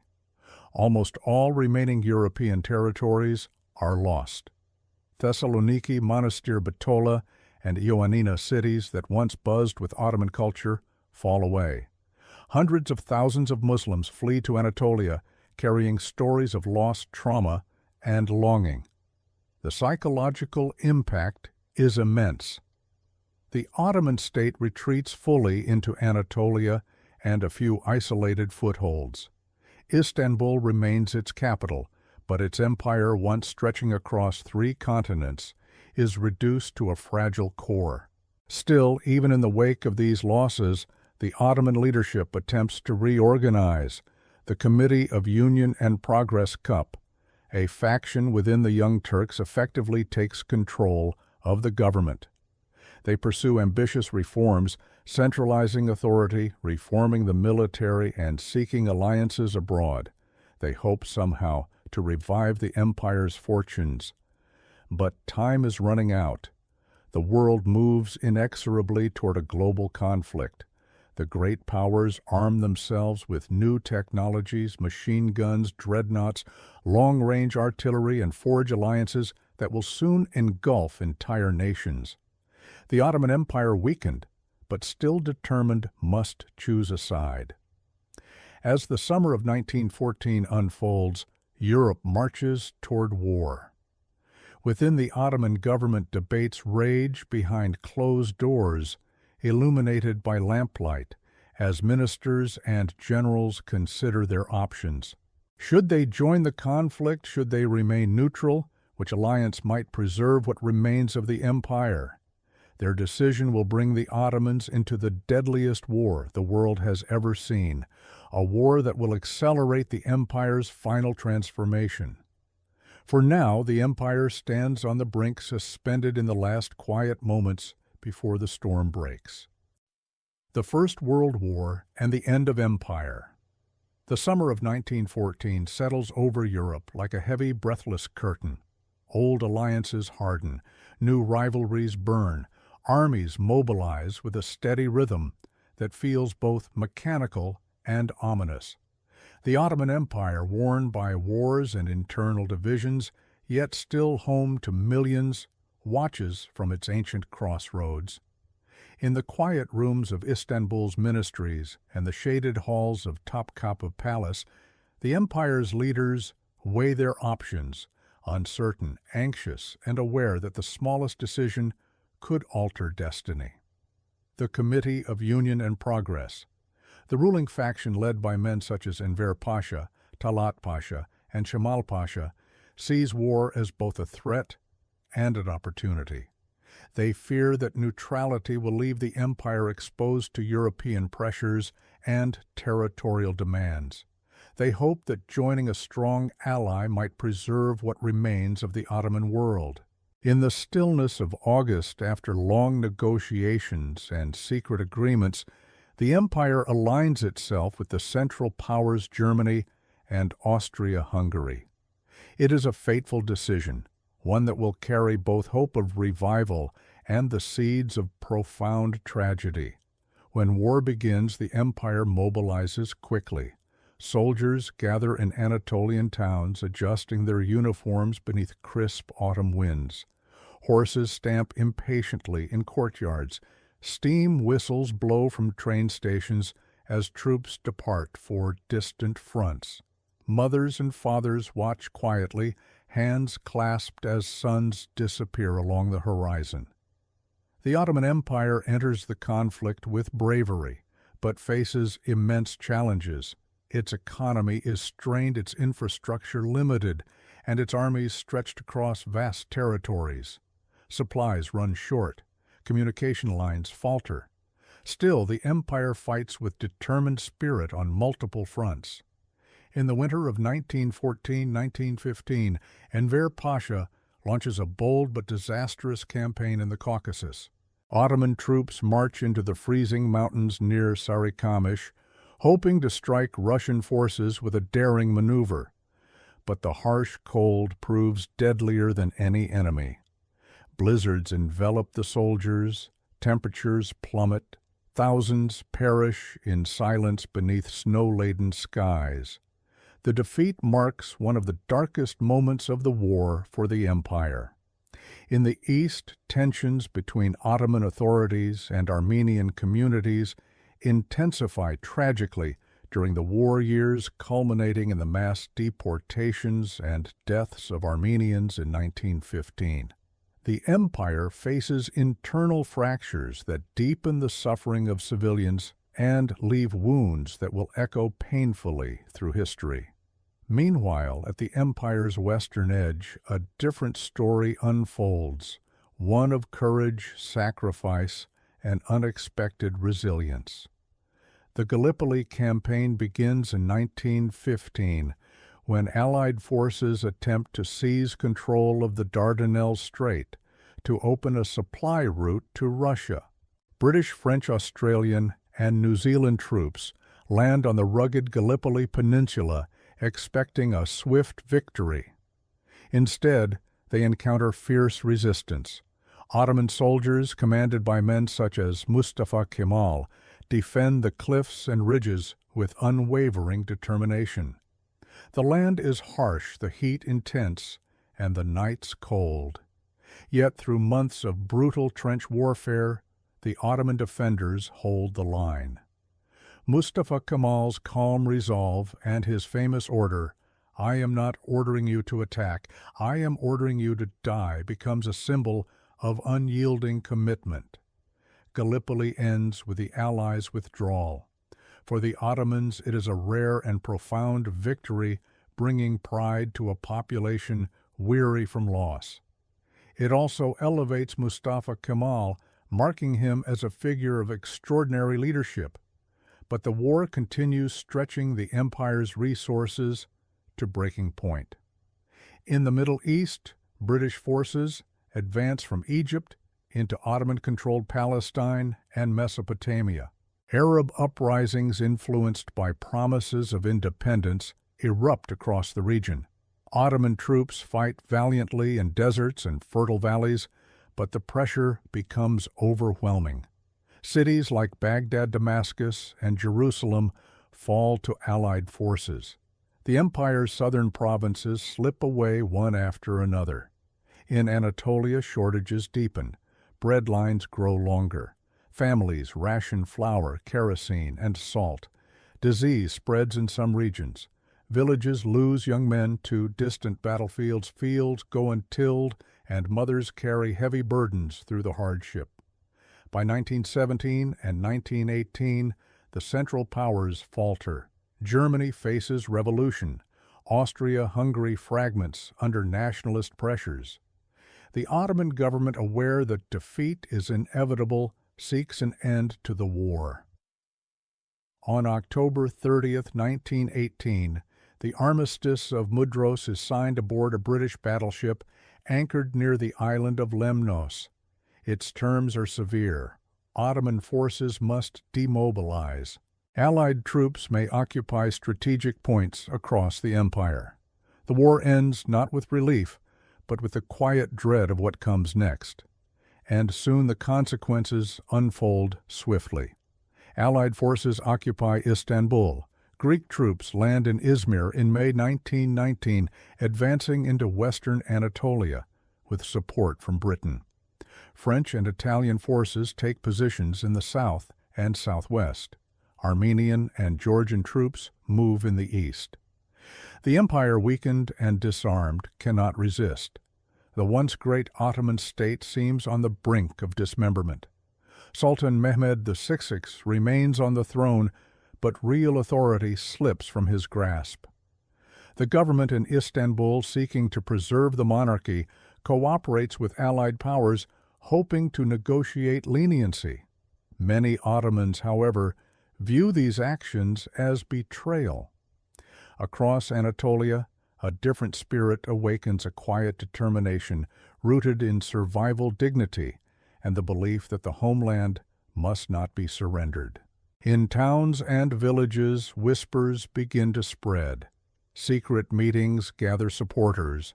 Local resistance groups form in the mountains, along the Black Sea, and in the Central Plateau. Among the figures rising from this moment of uncertainty is Mustafa Kemal, the commander who defended Gallipoli. In 1919, he travels to Samsun on the Black Sea coast, carrying with him a mission not from the Sultan, but from his own conviction. He sees clearly what many have not yet accepted, that the Ottoman Empire has ended, and a new struggle must begin, not to preserve old institutions, but to defend the land itself. From Samsun he moves to Amasya, Sivas, and Erzurum, gathering support for a national movement. He speaks of independence, sovereignty, and unity. He insists that the nation, not external powers or a weakened government, must decide its own future. His words spread across Anatolia like a quiet flame illuminating the darkness. The War of Independence begins a struggle that will reshape the land profoundly. The old empire fades, completely replaced by a new sense of purpose and identity. For now, as the armistice dust settles and the Ottoman world breathes its final weary breaths, Anatolia stands on the threshold of transformation. The empire that once stretched across 3 continents is no more. But from its ruins, something new prepares to rise, a republic forged through struggle, vision, and the unyielding resilience of its people. Atatürk and the birth of the republic. The final echoes of the Ottoman Empire fade across Anatolia like the last notes of a long, ancient song. After centuries of grandeur, struggle, reform, and war, the old state stands broken. Foreign armies occupy key regions. Istanbul, once the heart of empire, now lies under Allied control. In western Anatolia, Greek forces advance inland from Izmir. The Sultan's government, weakened and uncertain, tries desperately to hold on to influence, but finds itself powerless against the tide of occupation. Yet in this moment of near despair, something quiet begins to glow, not the flicker of empire, but the steady light of a people awakening to a new sense of purpose. It begins on a soft June morning in 1919, when a steamer cuts through the mist along the Black Sea coast. On board stands Mustafa Kemal, a man whose calm gaze and disciplined posture hint at both resolve and foresight. As the ship approaches Samsun, he looks toward the coastline, understanding that he is stepping into history not as a commander of a fading empire, but as the first architect of something yet unformed. From Samsun, Mustafa Kemal travels through Amasya, Erzurum, and Sivas, meeting local leaders, listening to grievances, and sharing his vision. He speaks gently but firmly. Sovereignty belongs to the nation, not to foreign powers or compromised officials. This message resonates deeply with villagers, soldiers, intellectuals, and tribal leaders. It feels honest. It feels necessary. In meetings held in simple town halls, illuminated by oil lamps, delegates draft declarations that reject foreign occupation and affirm national independence. Messages spread across Anatolia through couriers on horseback, telegraph wires stretching across plains, and whispered conversations in bazaars. Gradually scattered resistance groups unite under a single purpose. The Ottoman government in Istanbul, threatened by this rising movement, dismisses Mustafa Kemal from his official post. But by then, he has already severed ties, choosing instead to root himself in the will of the people. The National Assembly meeting in Ankara in 1920 becomes the nucleus of a new political order, one that claims legitimacy not through an ancient dynasty, but through the collective voice of citizens. The war that follows is difficult and deeply human. Villagers form militias to defend their homes. Women carry ammunition across mountain paths. Families shelter fighters passing through forests and plains. The Anatolian landscape becomes both refuge and battlefield, its forests echoing with the distant thud of artillery and the rustling of wind through tall grasses. On the Western Front, Greek forces advance with confidence, capturing towns and pushing toward Ankara. But the resistance hardens. Under the leadership of İsmet İnönü and Mustafa Kemal, the Turkish forces stabilize, regroup, and counterattack.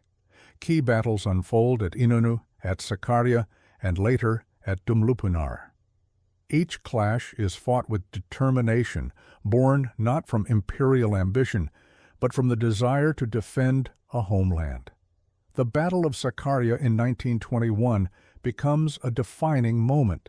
For days the fighting rages across dusty hills.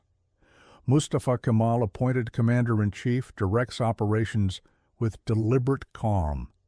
There is no line of defense, he tells his officers. There is only a surface of defense, and that surface is the entire homeland.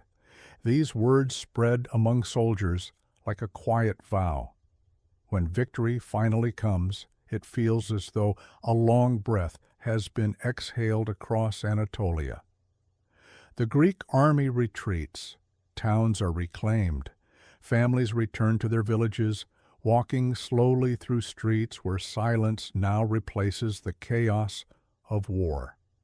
Dust settles over abandoned trenches. Rivers flow again beside quiet fields. The national movement has succeeded where few believed it could. In 1922, the monarchy, weakened, undermined, and unable to defend the nation, is abolished.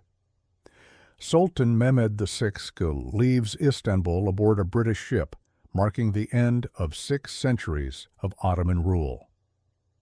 The following year, on October 29, 1923, the Grand National Assembly declares the founding of the Republic of Turkey. Ankara becomes the capital. Mustafa Kemal is elected its first president. In this moment, a profound transformation takes place. An imperial past gives way to a republican future, yet the proclamation of the republic is only the beginning. What follows is a sweeping redefinition of national identity, guided by Atatürk's vision of modernity, secularism, and unity. Reforms come steadily, each one reshaping a different corner of society. The caliphate is abolished in 1924, ending a centuries-old institution. Civil law replaces religious courts, granting equal rights to all citizens regardless of religion. Women receive expanded rights in education, inheritance, and public life, and eventually the right to vote and be elected. New schools open, teaching science, mathematics, and modern languages. The Arabic script used for centuries is replaced in 1928 with a Latin-based alphabet, making education more accessible and literacy more achievable. Cities introduce Western-style clothing. The fez, once a symbol of Ottoman identity, is replaced by modern hats. Nationalism becomes civic rather than religious, emphasizing shared citizenship above ethnic or sectarian divisions. Architecture evolves as well. Public buildings in Ankara reflect a clean, modern aesthetic, simple lines, open spaces, and an atmosphere of fresh possibility. Trains and buses extend across Anatolia, linking villages with cities. Radio broadcasts bring news to distant regions. Newspapers flourish. A new national narrative begins to take form, one that honors Anatolia's diverse past, but moves with steady confidence toward a future of progress. Atatürk's reforms are sweeping and sometimes controversial. They challenge traditions, disrupt old structures, and ask the nation to reimagine itself. Yet they also spark energy and renewal. Turkish women begin attending universities. Farmers adopt new techniques. A generation grows up able to read and write with ease. Cultural institutions, theaters, and museums open their doors. A secular legal system and new civil codes reshape daily life. Throughout this transformation, Atatürk leads with disciplined conviction. In public speeches delivered with calm determination, he stresses the importance of sovereignty, education science, and national unity. Privately, he wrestles with the immense responsibility of guiding a nation through such rapid change. He speaks often of reasoned progress and dignity, the pillars of the republic he is building. By the time Atatürk passes away in 1938, the Turkey he leaves behind is profoundly different from the empire that had collapsed only 2 decades earlier. It is a nation with new institutions, new values, and a renewed sense of self. A nation that has endured foreign occupation, rebuilt its sovereignty, and stepped with steady resolve into the modern world. Yet through all this change, the memory of older centuries remains quietly present in the stones of ancient ruins, in the domes of mosques built by Sinan, in the markets that still echo with Anatolia's timeless rhythms. The Republic does not erase the past. It stands upon it reshaped but enduring. Now, at the edge of this transformation, Turkey stands ready to enter a new chapter, one that blends modern identity with ancient memory, carrying the weight of millennia into the contemporary age. A modern nation. An ancient memory. The story of Turkey enters its final chapter with the quiet dignity of a long journey nearly complete. The Ottoman Empire has dissolved, and the Republic has risen from its ashes with steady determination. Yet even as the 20th century unfolds, the land of Anatolia remains a tapestry woven from countless ages, Hittite stone and Seljuk arches, Greek temples and Ottoman domes, Republic squares built in bright new styles.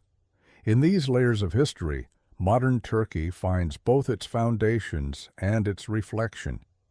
The early decades of the Republic unfold beneath the guiding influence of Atatürk's reforms. Schools expand across the countryside, bringing literacy to villages tucked among mountains and along quiet riverbanks. Young students gather with curiosity in bright classrooms, holding new books written in a newly adopted alphabet. Teachers speak of science, art, and history. A nation long shaped by imperial traditions begins to think of itself through the lens of civic identity and modern citizenship.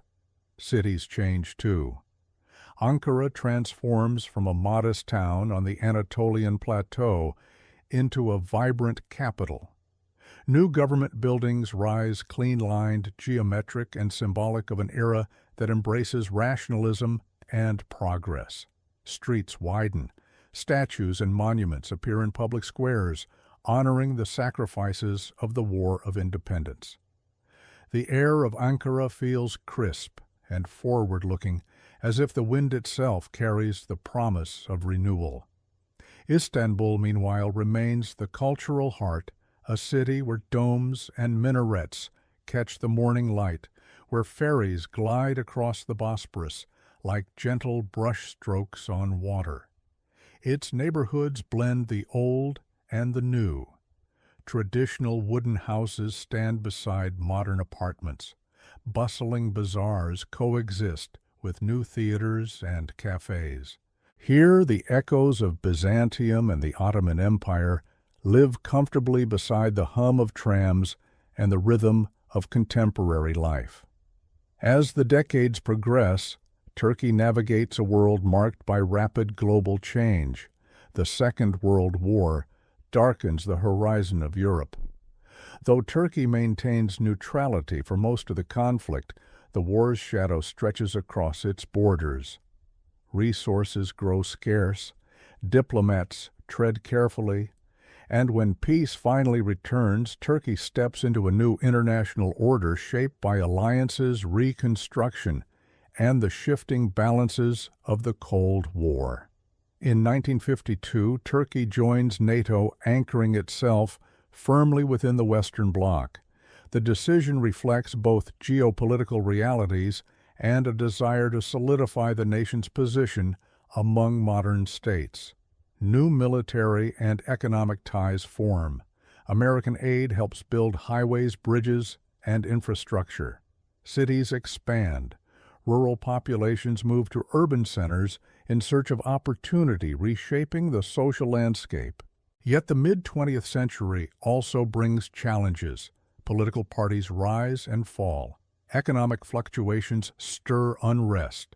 Military coups interrupt democratic governance in 1960, 1971, and 1980, leaving deep marks on the nation's consciousness. Each upheaval begins with uncertainty, followed by attempts to restore stability. The Republic proves resilient, always returning to civilian rule and gradually strengthening democratic institutions through cycles of reform and renewal. Through these decades, Turkish society continues to evolve. Television enters living rooms, broadcasting news and entertainment across the nation.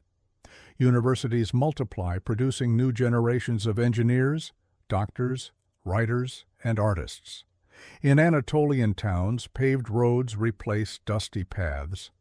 In Istanbul, the skyline rises slowly, steadily towers, reaching upward beside the graceful silhouettes of Ottoman mosques. Music, literature, and cinema flourish, blending tradition with modernity. In the eastern regions, families continue customs passed down for centuries, storytelling beside evening fires, shepherds guiding flocks across high plateaus, farmers harvesting wheat that ripens beneath warm Anatolian sun. In the west, coastal cities pulse with Mediterranean life, lively markets, fishing boats bobbing in turquoise bays, the scent of olives and lemon carried through narrow streets. Turkey becomes a country not of one rhythm, but many. As the century draws closer to its end, Turkey opens itself more fully to global commerce and culture. Bridges span continents literally and symbolically. The Bosporus Bridge, completed in 1973, links Europe and Asia, with a sweep of steel reflecting sunlight across the strait like a silver thread binding two worlds. Later, bridges join it, stitching together a city and a nation known for its place between lands, between cultures, between eras. In 1999, Turkey endures a devastating earthquake near Izmit.